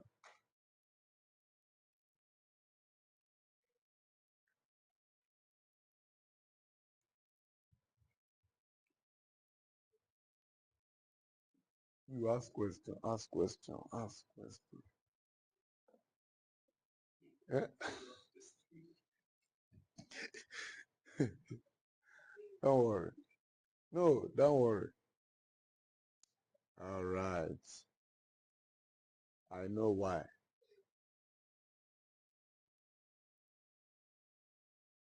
All right. Any question? Eh? All right. Okay.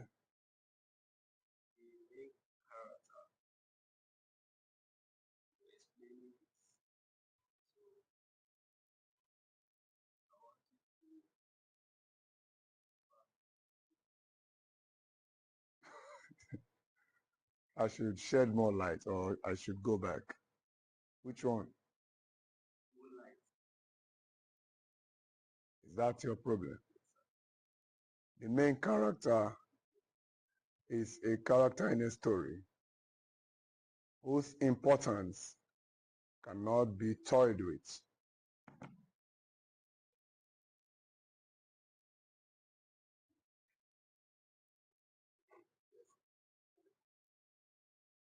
The absence of such characters must affect the story.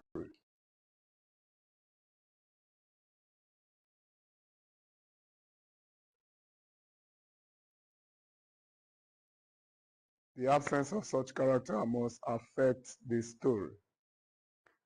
Hmm?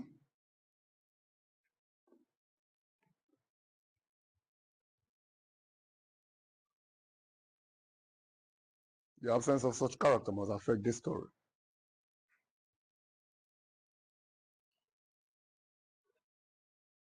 Are you okay? Question number 3.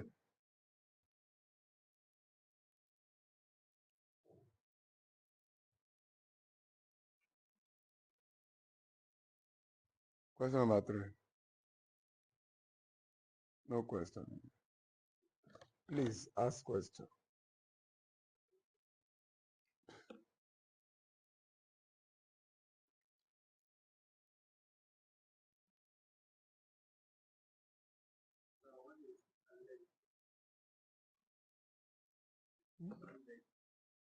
Allegory.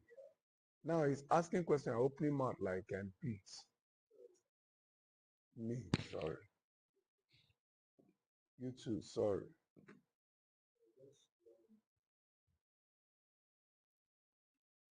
You are running.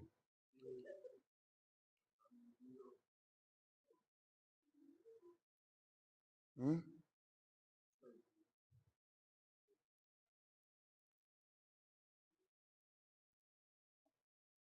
Okay. Did you ask a question before? Allegory. Allegory is a form of fictional prose work. Allegory is a form of fictional prose work whose character, settings, and events are clear symbols of real ones. It's a fictional prose work whose character, settings, and events are clear symbols of real ones. Sister, all hail the sister.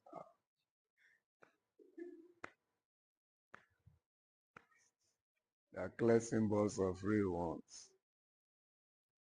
Is there number 4 question?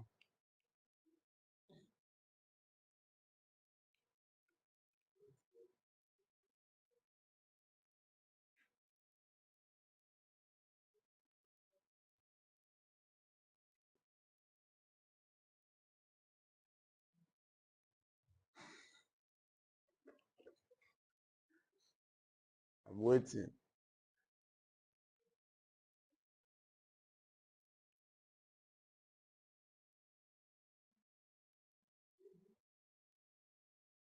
Okay, let's continue. What? Wait. Can you tell him what alliteration is?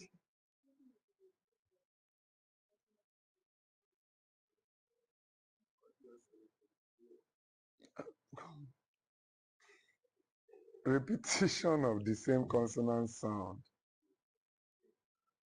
is a use of consonants.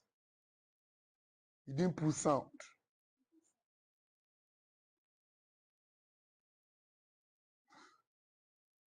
Repetition of the same consonant sound at the beginning of words in a statement. Is there any other question?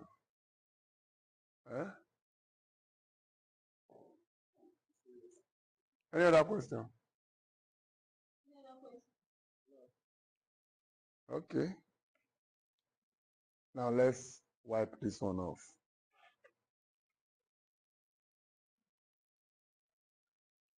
No question.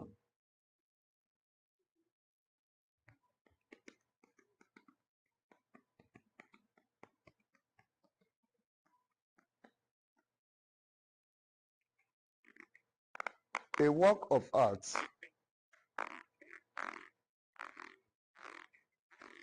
A work of art whose characters, settings, and events symbolize real ones is what? Real ones is what?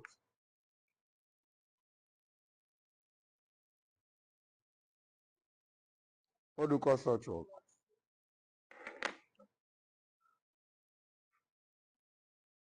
Yes. Yeah. You see? You see? It's wrong. A work of art. Going to you must answer a work of art whose characters, settings, and events are clear symbols of real and existing ones. It's called.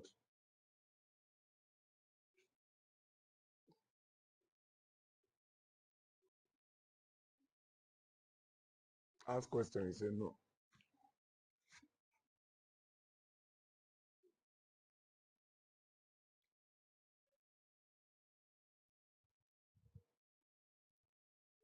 Hmm?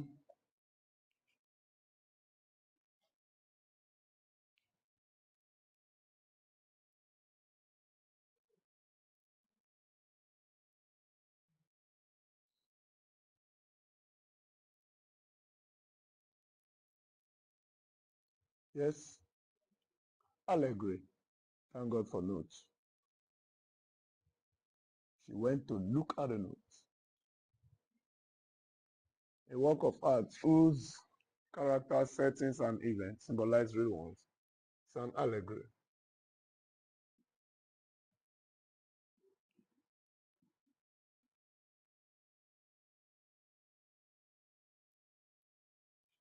The storyteller in a prose work is called.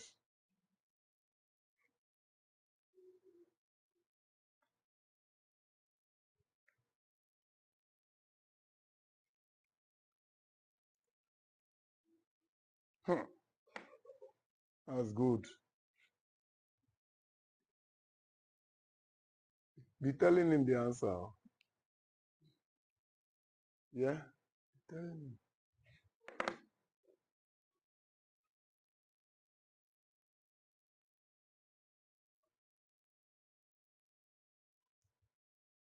Okay.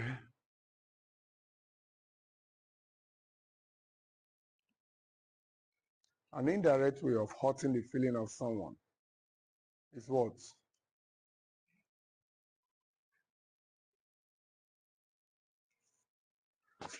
An indirect way of hurting the feeling of someone is what?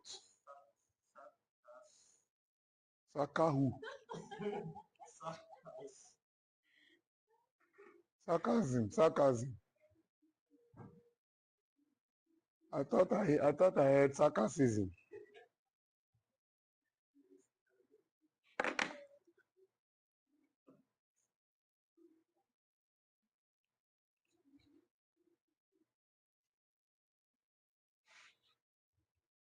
Characters that can never be ignored in a story. What do you call them? Main ones. Thank you.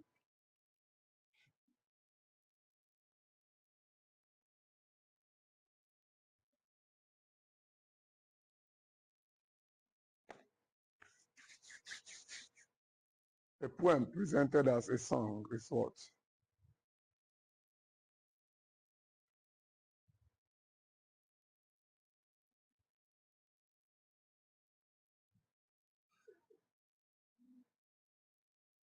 A poem presented as a song is called what? Eh? Eh? Eh? Eh? What did you say? E. Hey, God. Better. Was it not E? I say. Lyric.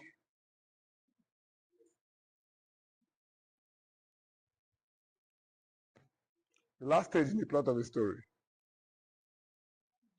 The last stage in the plot of a story.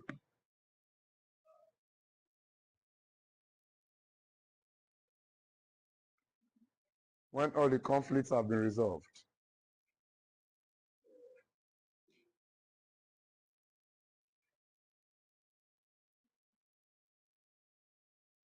Oh.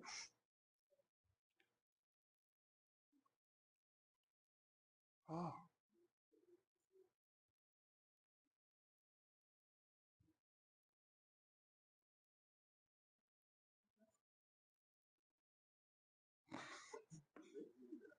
Last stage in the plot of the story, when all the conflicts have been resolved. This what?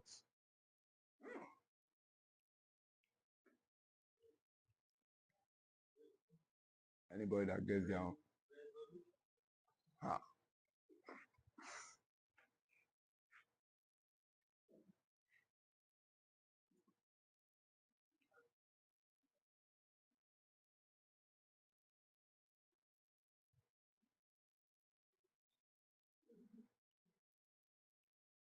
A technique used when words are being misused or mispronounced. What do you call it? When words are being misused, mispronounced or pronounced. Eh? Malapropism.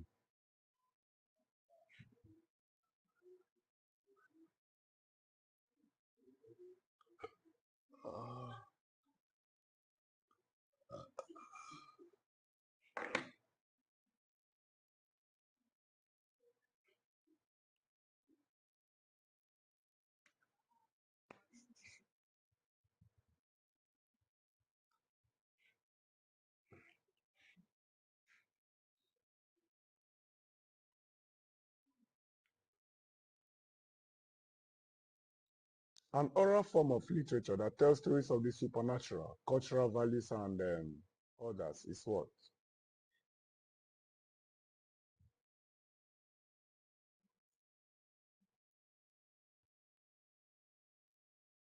Is what?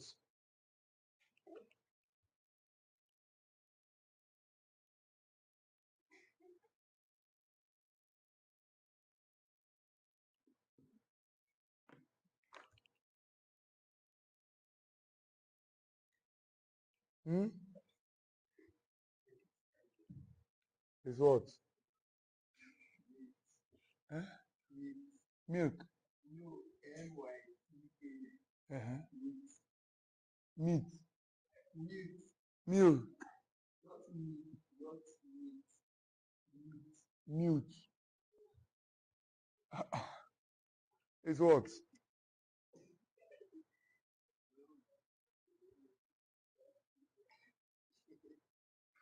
Is what? Mute. Hey. Myth. I'm telling you that it's myth.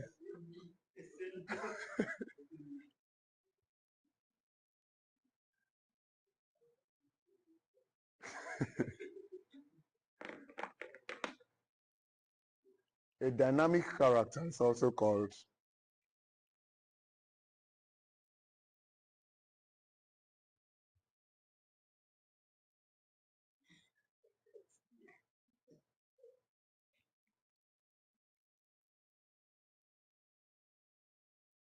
a dynamic character. It's also called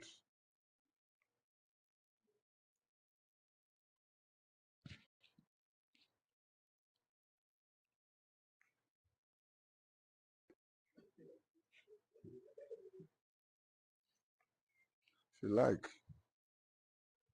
I'm not gonna talk, man. A dynamic character is also called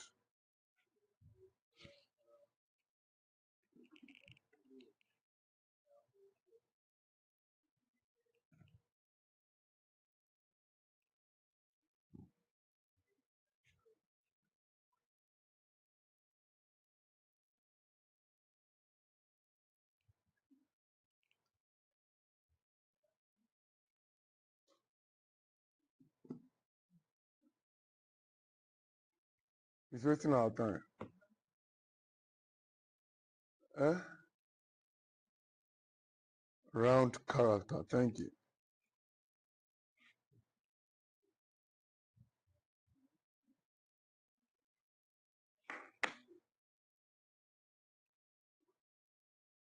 When a part is used to represent a whole, what is happening there? Synecdoche. Thanks.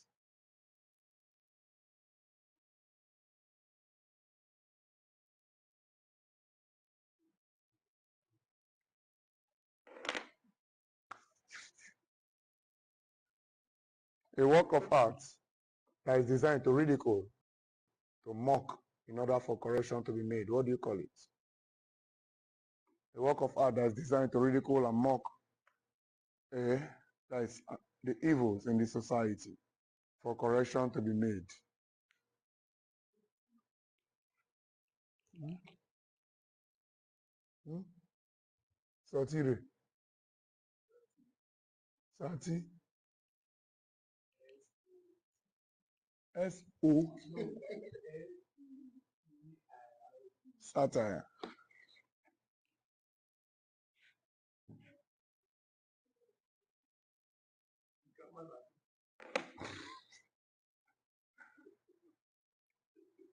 A poem of excessive praise is what?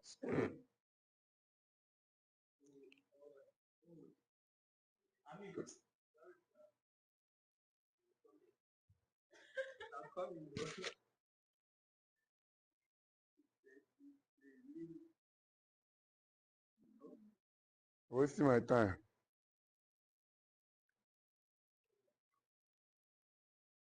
For every one question that you refuse to answer, you will lose 20 minutes break. Have you not missed anyone? Good. So for this man that missed one before, if we close, you will miss 20 minutes break. No, you are missing two now. Eulogy, thank you. 40 minutes break gone.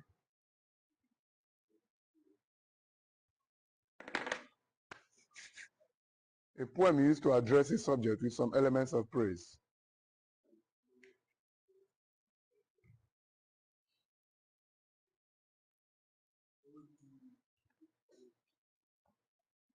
You say?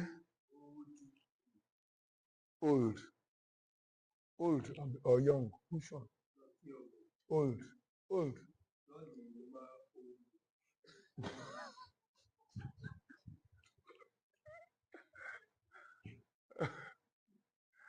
These people.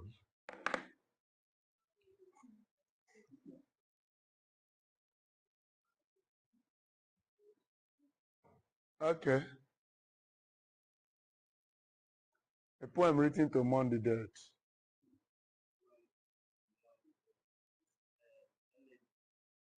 Brilliant.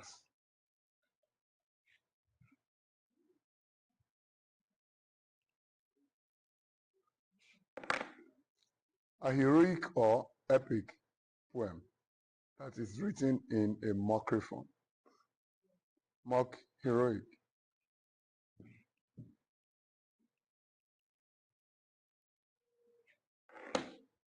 A form of drama that involves striptease.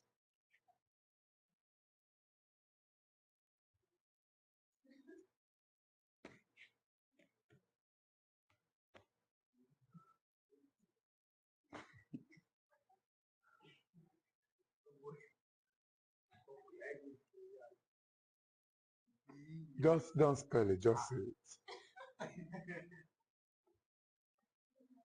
A form of drama that involves striptease. Fast. Say it, I will understand. Polo.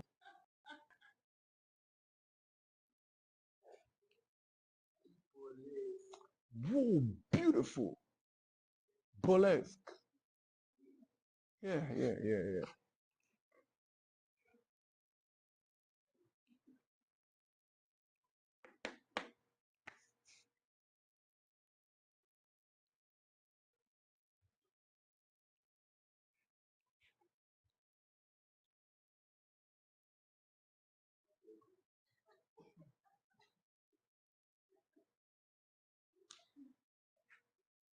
The struggle between two opposing forces in a work is what? It's on the board. The struggle between two opposing forces in a work of art is what? Conflict. Thank you.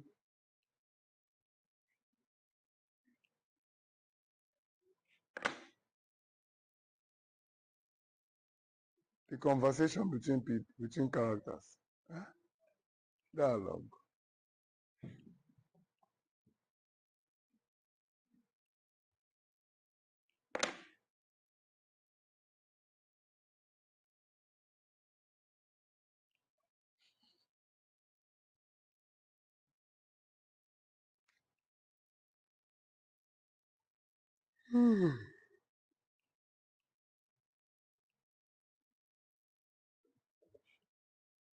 The highest point of conflict in a story.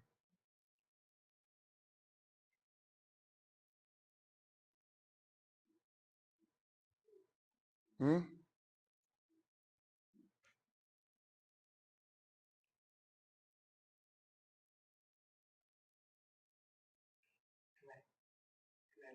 Climax. Thank you.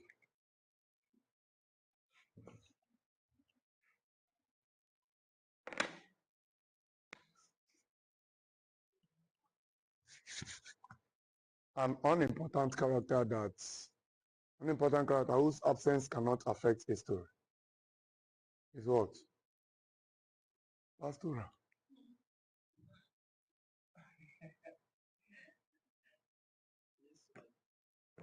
What?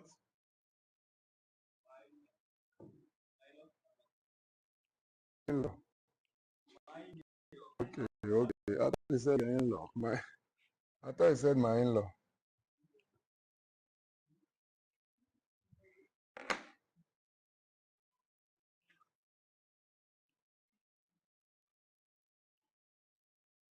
A poem written for shepherds. Pastora.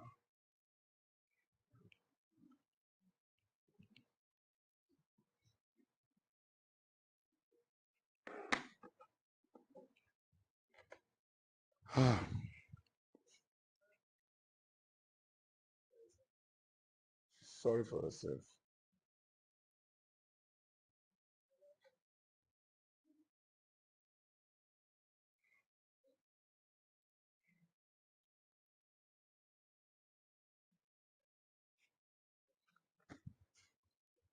Are you ready?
still talking of, still thinking of how to analyze more literary terms. Still trying to analyze more literary terms.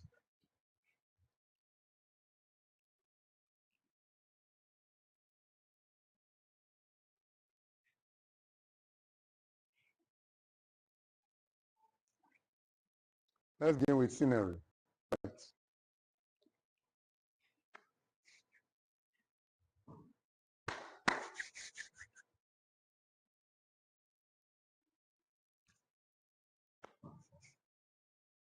Scenery.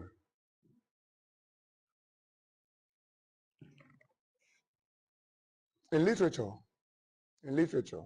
the scenery is a powerful tool. Scenery is a powerful tool used by authors. Used by authors. The scenery is a powerful tool used by authors to build mood, develop characters. To build mood, build mood, develop characters, reinforce themes. To build mood, develop characters, reinforce themes. THEMES. And create atmosphere.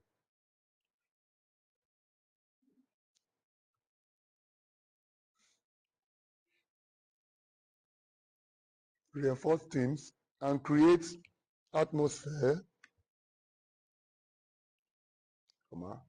using vivid sensory details.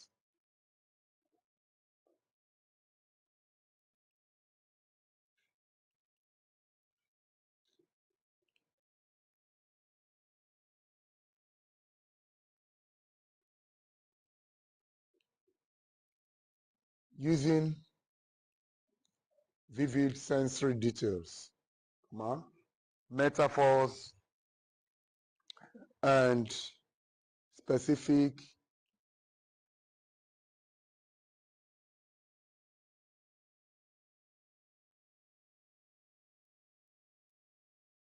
geographical elements.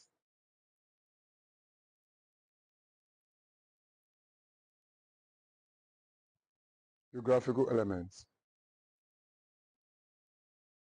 to create required settings.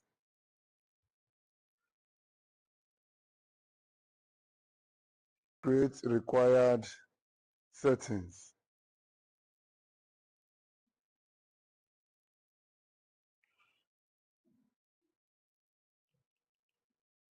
I said the scenery is a very powerful tool used by authors to build mood, develop characters, reinforce themes, and create atmosphere using vivid sensory details, metaphors, and specific geographical elements to create required setting.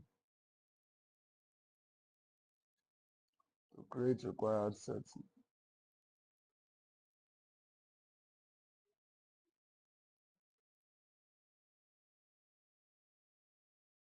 Oh, wait.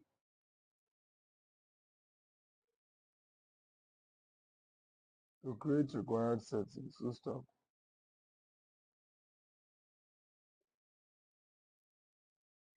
Full stop, eh?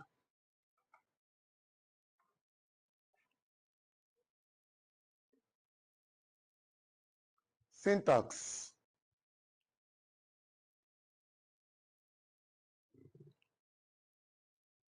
It deals with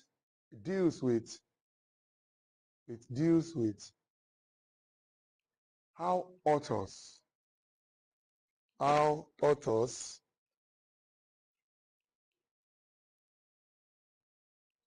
arrange their words and sentences. Arrange their words and sentences.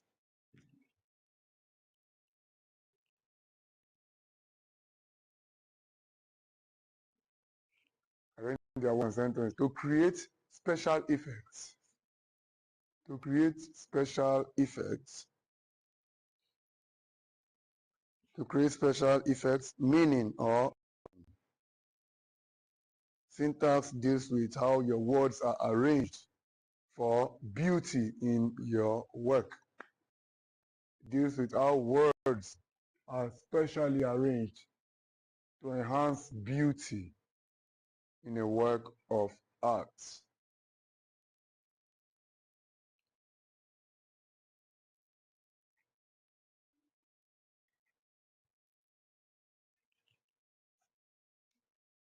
To enhance beauty in a work of art.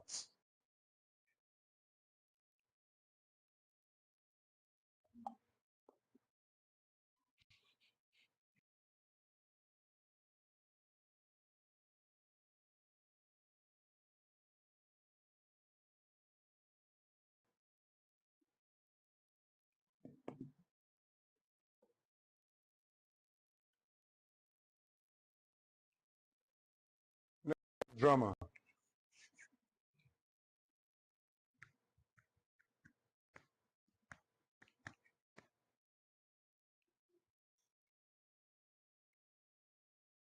Drama.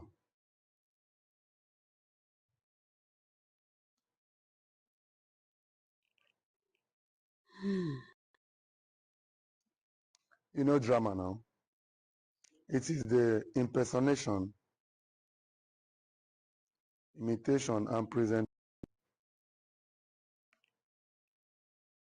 Impersonation, imitation, and presentation.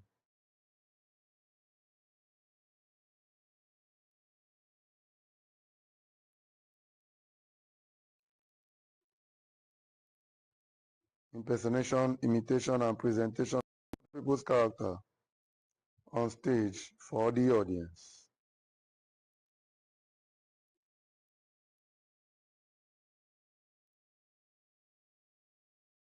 Impersonation, imitation, and presentation of other people's character on stage for the audience.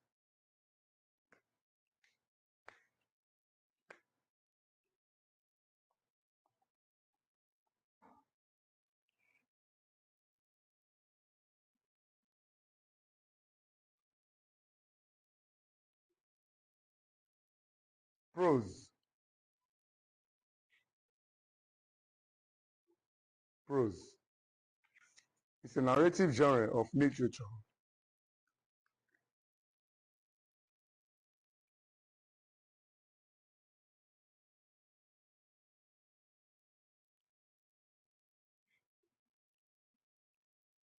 Narrative genre of literature in which storyteller or narrator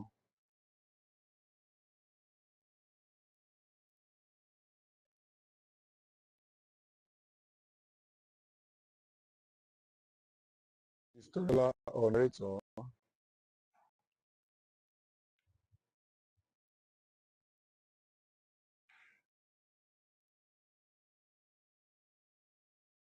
storyteller or narrator in which the storyteller or narrator becomes the link between the author and the reader. Between the author and the readers becomes the link between the author and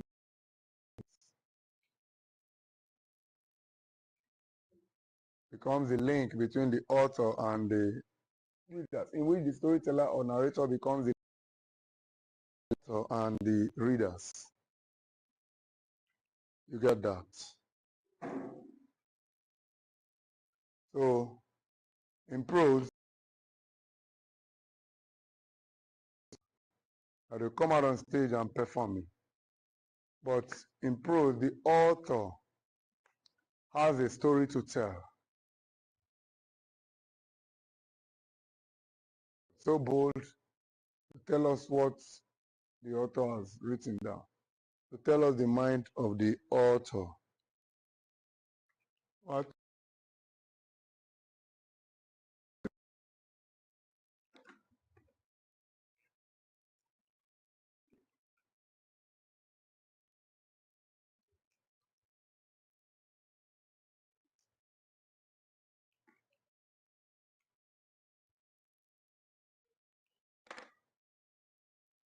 Poetry.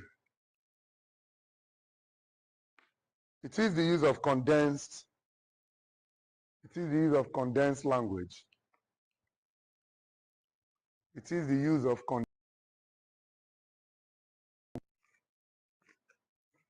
It is the use of condensed language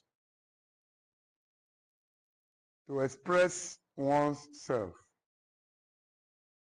and stanza. It is the use of condensed language to express one's self in lines and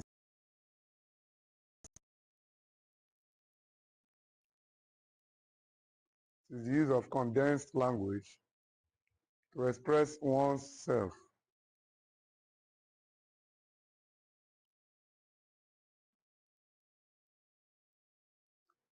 it is the use of condensed language to express oneself in lines.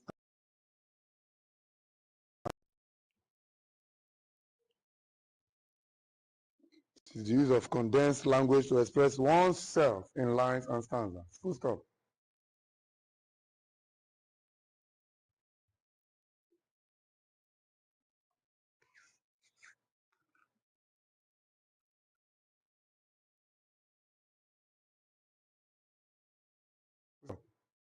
Imageries and symbols.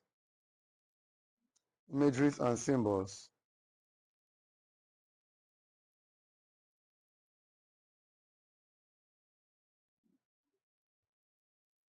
Imageries and symbols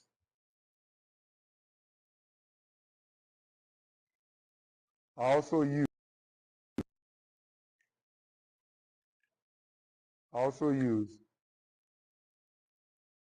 to enhance beauty in poetry. Enhance beauty in poetry. Imageries and symbols are also used to enhance beauty in poetry.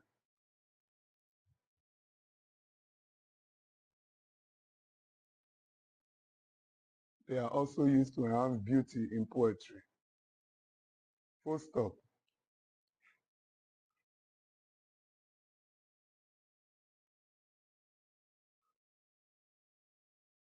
Anticlimax. Anticlimax.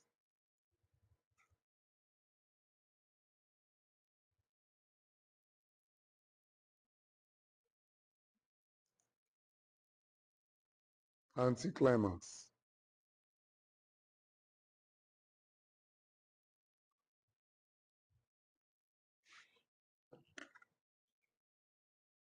As a figure of speech,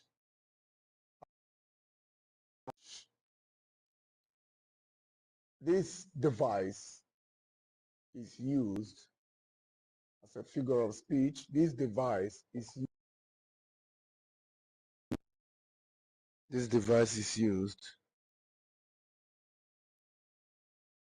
when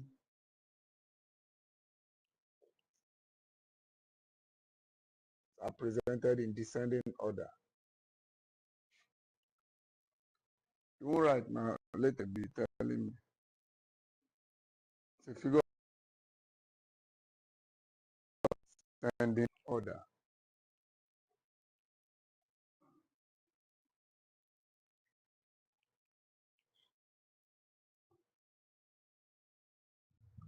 So, as a stage in the plot of a story.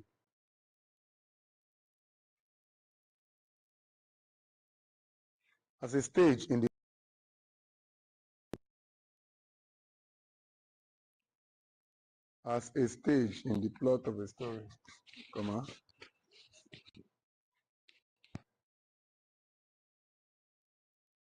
as a stage in the plot of a story.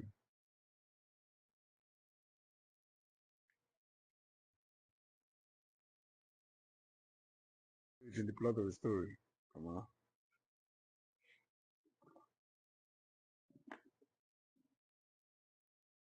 Anticlimax. Climax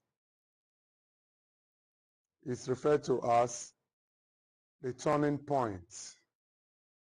Anticlimax is referred to as point.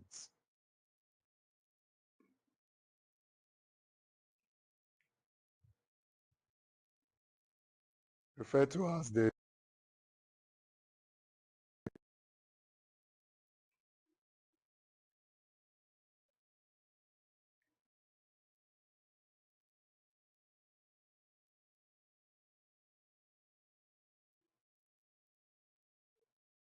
readers or audience. When the readers or audience are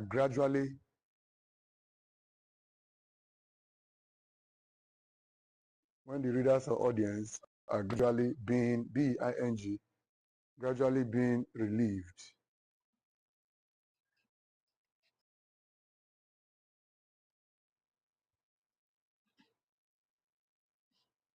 Gradually being relieved.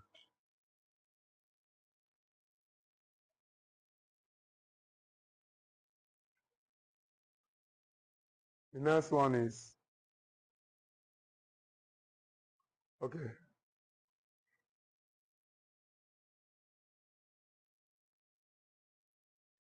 gradually being relieved, full stop.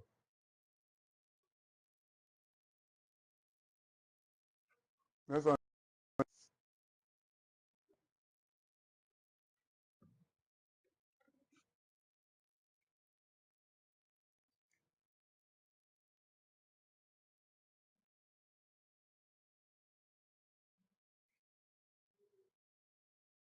audience. These are people performed. These are people for which a play is performed.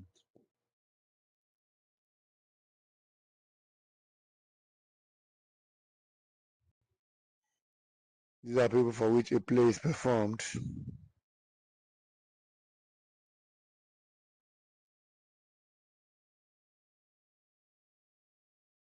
People for which a play is performed.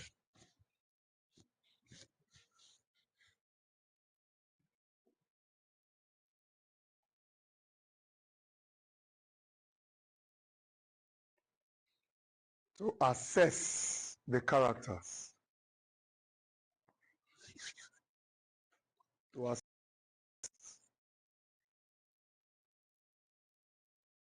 the characters at the end of the play.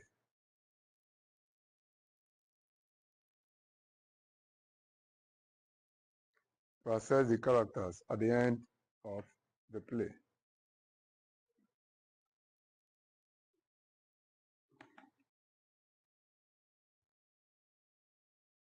So the audience are to decide the success or failure of the play.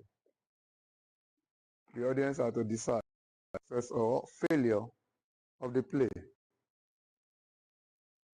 They are to describe this. They are to decide the success or failure.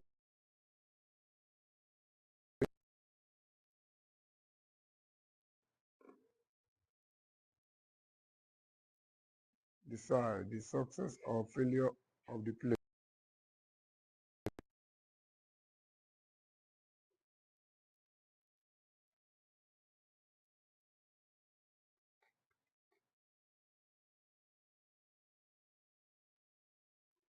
Next one is actors.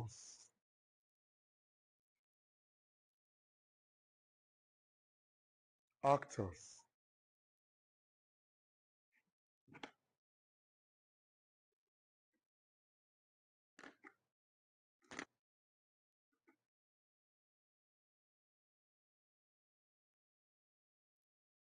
Actors. These are people living. Movie is what I do. These are people who do acting for a living, you know.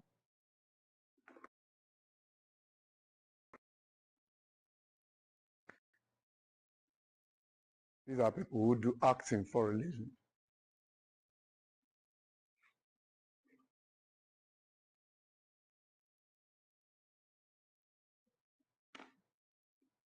These are people who do acting for a living. Full stop.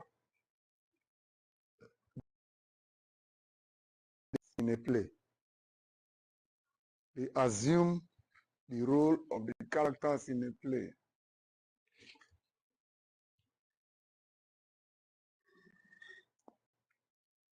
They assume the role of the characters in a play.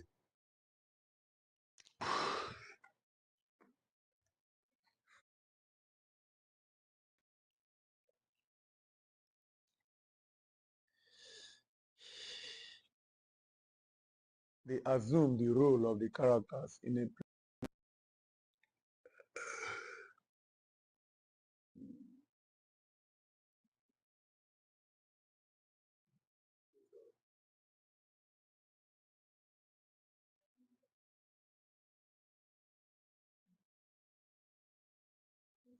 They assume the role of the characters in a play by using costumes, makeups, and props.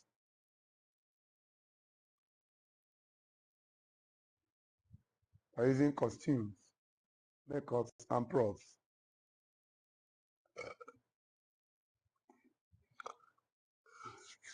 for proper costume, makeups, and props for proper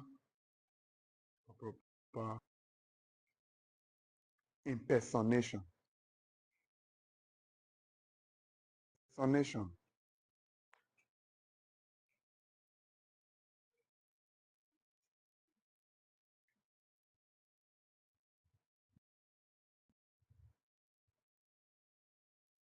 Next one. Chapters.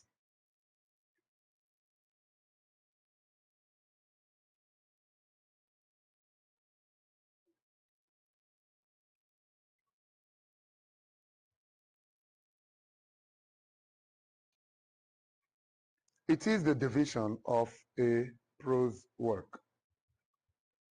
It is the division of a prose work.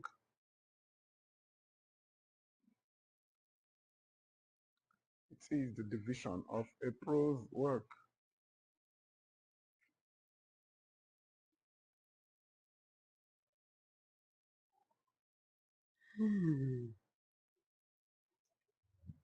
It is the division of a prose work.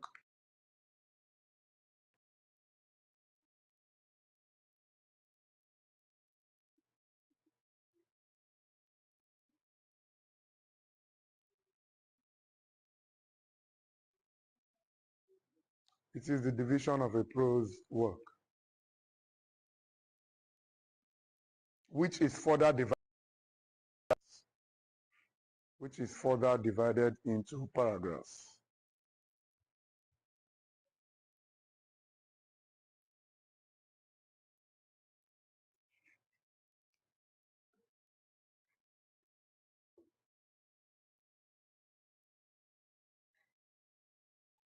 Divided into paragraphs.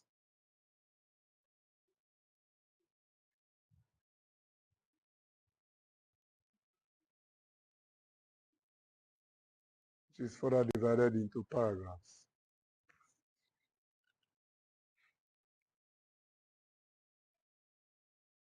Full stop. The next one is foot. Foot.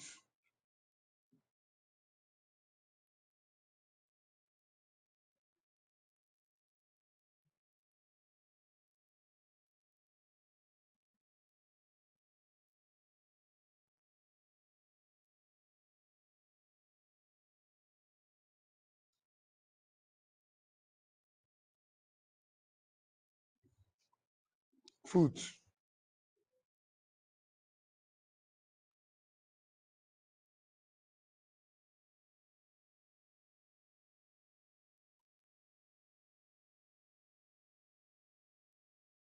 Are you there? It is the basic rhythmic unit in poetry. Basic rhythmic unit in poetry.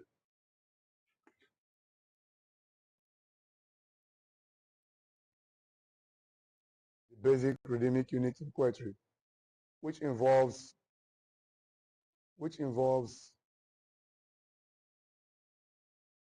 stress,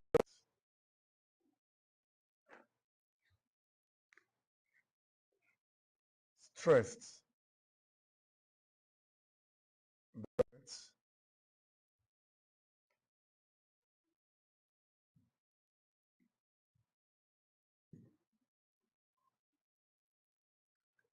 stress, open brackets, long or strong,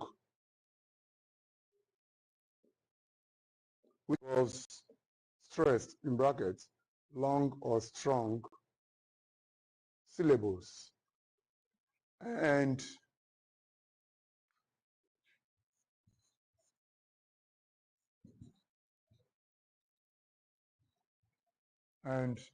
unstressed, short or weak, close the bracket, syllables.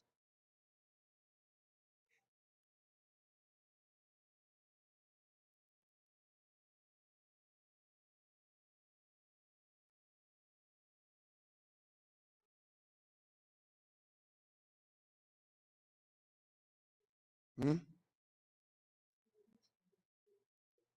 And unstressed, I said, or strong syllables. And unstressed, in the bracket, short or weak syllables. Full stop.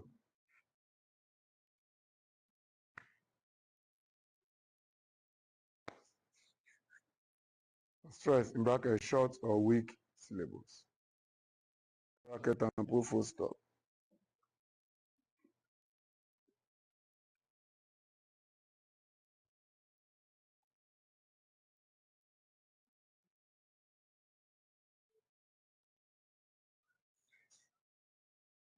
Right. The food is a fundamental component of the food is fundamental component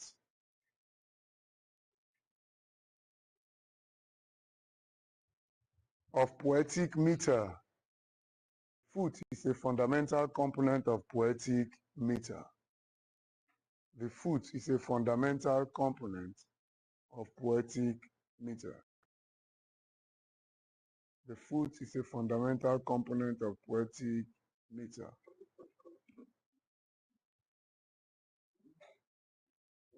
The food is a fundamental component of poetic meter.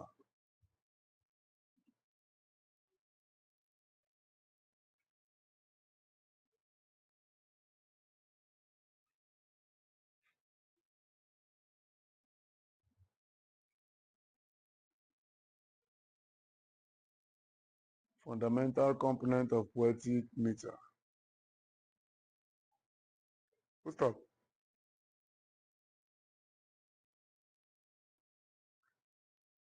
Foot is used to determine the length of foot is used to determine the length of lines in poetry.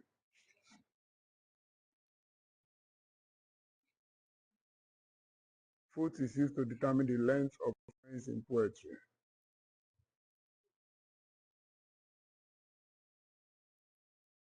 Used to determine the length of lines in poetry.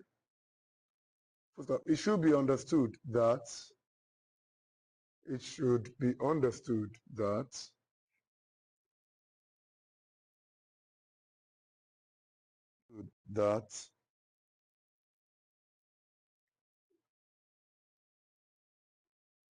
understood that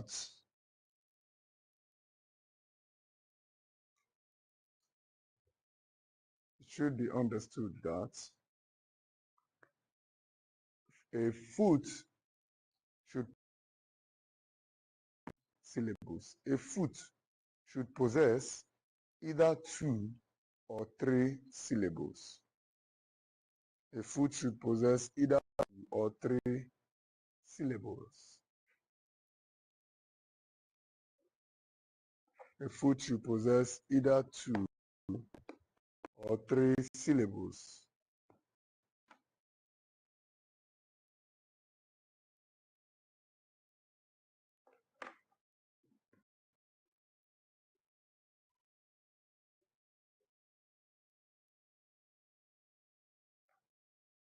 Full stop.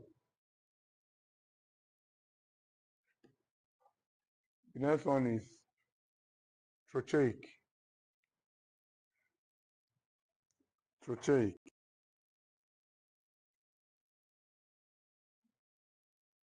So check.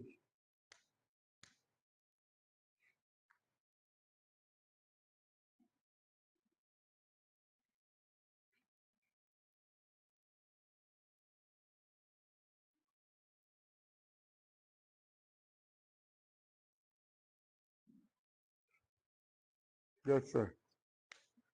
So check. It is a food of two syllables. It is a food of two syllables.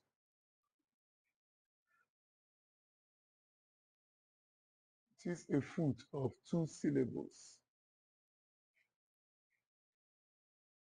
It is a food of two syllables.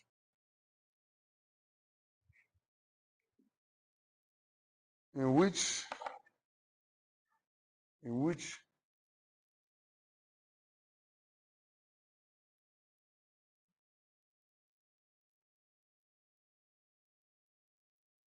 in which a stressed syllable is followed by an unstressed syllables.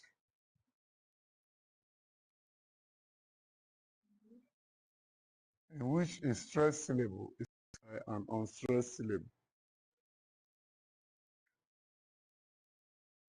In which a stressed syllable followed by an unstressed syllable.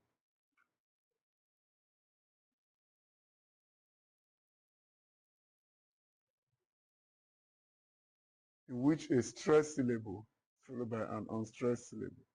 Look at this example. Duck toe. Is it? That is duck toe. That's English. This one is stressed syllable followed by an unstressed syllable. In which a stressed syllable is followed by an unstressed syllable. Is that clear?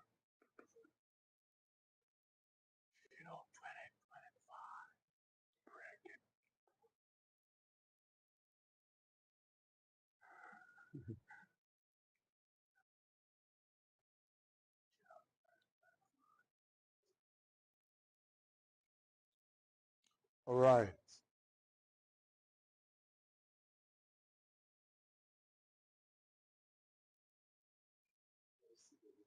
What? What is it? Now. Ask question before I proceed.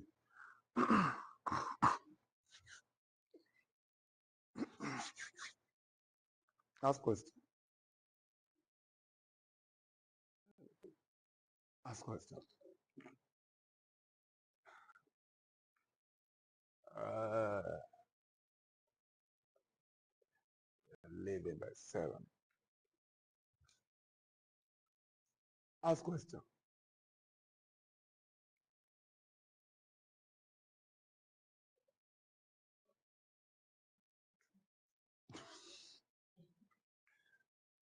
Ask question now. Okay.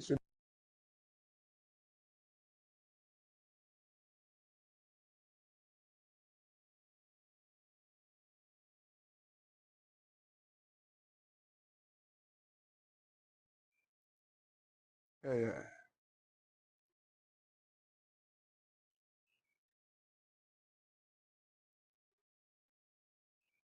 You see?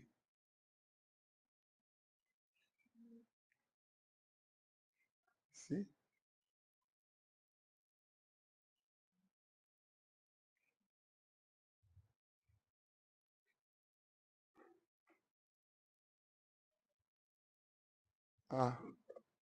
What can you say about food?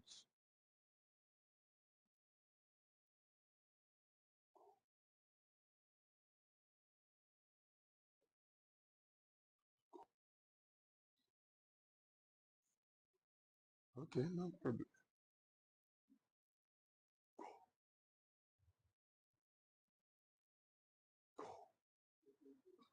Okay, stay now.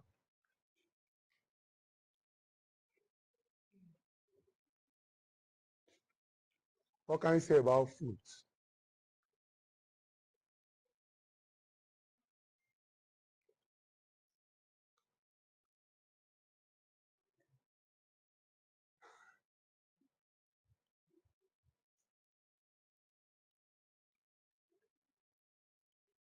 What can you say about food? You see? Poetic team. Okay. Okay.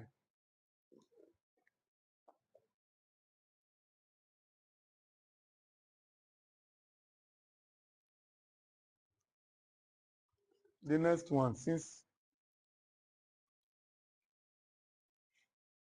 iambic. Now you see that trochaic foot. You can also call it trochee. Trochaic is a term that is standing now as an adjective. For instance, you are from Nigeria, aren't you? Are you not? Now, what's the adjective of Nigeria? Nigerian. A Nigerian man. A Nigerian woman. Do you understand? So this foot is trochee. Okay, describe the foot. Trochaic foot. Are you following? So trochaic is an adjective for trochee. Hmm? So let's go to the next one. Iambic foot. It's an adjective for iamb.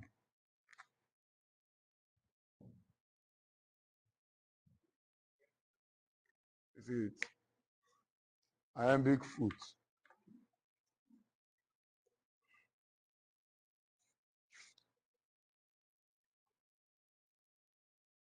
It's a foot of two syllables. It is a foot of two syllables. It is a foot of two syllables. Are you following? With an unstressed syllable followed by a stressed syllable. With an unstressed syllable followed by a stressed syllable.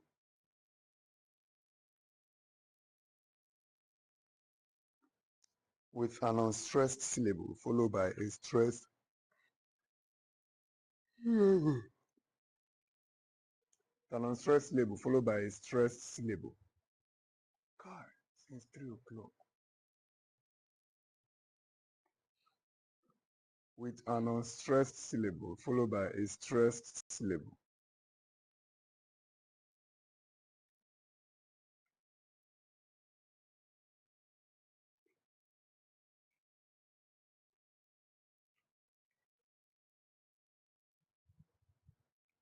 With an unstressed syllable followed by a stressed syllable. Have you got that?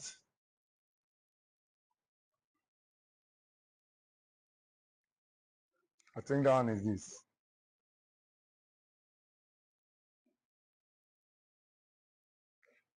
That is dadum.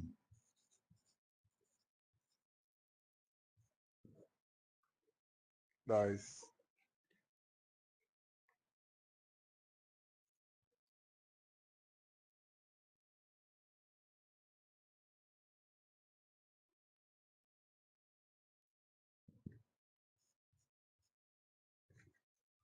that is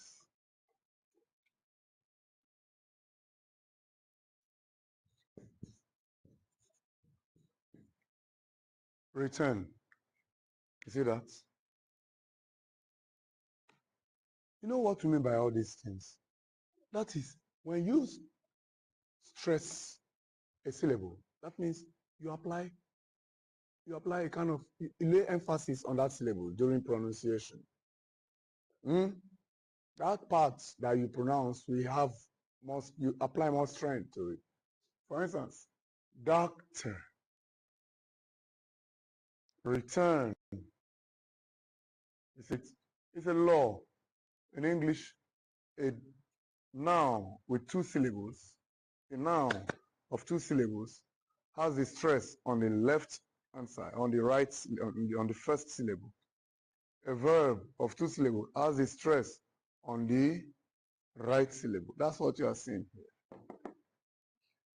But in literature, we don't just call them primary or secondary stress, and we call them fit. And in this case, the length of your lines in poetry is not determined by the number of words. Are you following me? But determined by the number of feet. So right now, we've seen two. Number three, anapestic foot. Anapestic. This is a type of foot. Anapestic.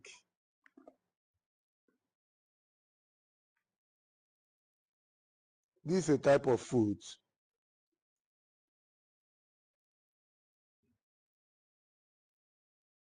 This is a type of food with two unstressed syllables. This is a type of food with two unstressed syllables followed by a stressed syllable. Daradun. It's a type of food with two unstressed syllables followed by a stressed syllable.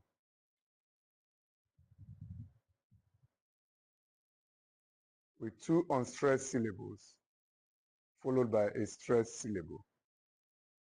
You may short. With two unstressed syllables followed by a stressed syllable.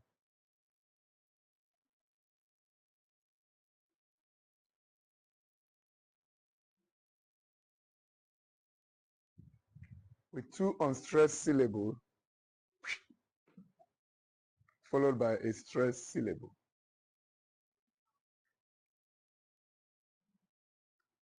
Are you following me? Anapestic foot.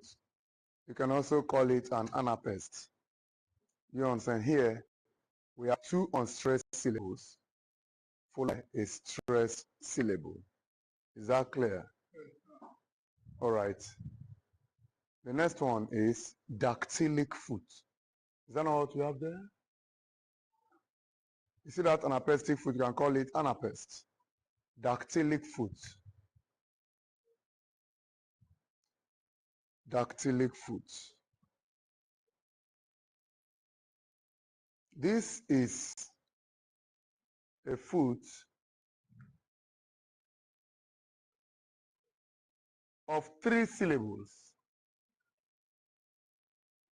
It's a foot of three syllables.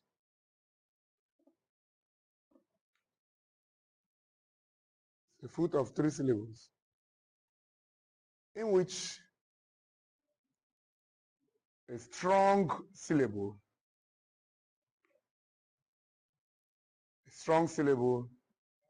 is followed by two weak syllables. A strong syllable is followed by two weak syllables. Dum dada. Dum dada. Dum dada. A strong syllable is followed by two weak syllables. We got the next one, which is amphibrach.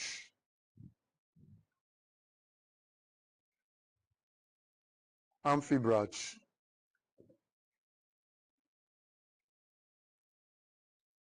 It is a foot of three syllables. It is a foot of three syllables. It is a foot of three syllables. It is a foot of three syllables. It It is a fruit of 3 syllables, of which it is a fruit of 3 syllables, of which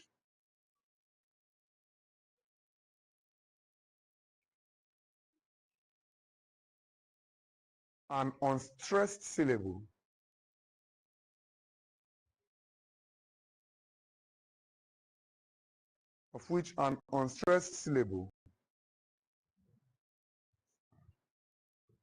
is followed by a stressed syllable. An unstressed syllable followed by a stressed syllable.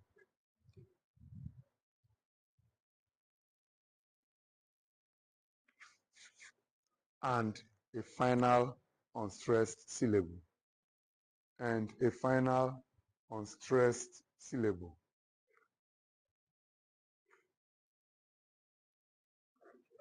And a final unstressed syllable.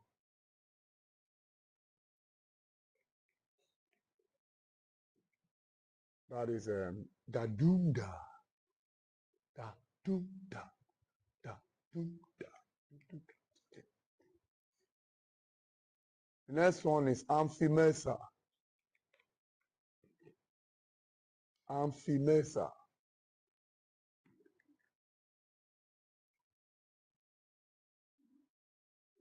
Amphimesa.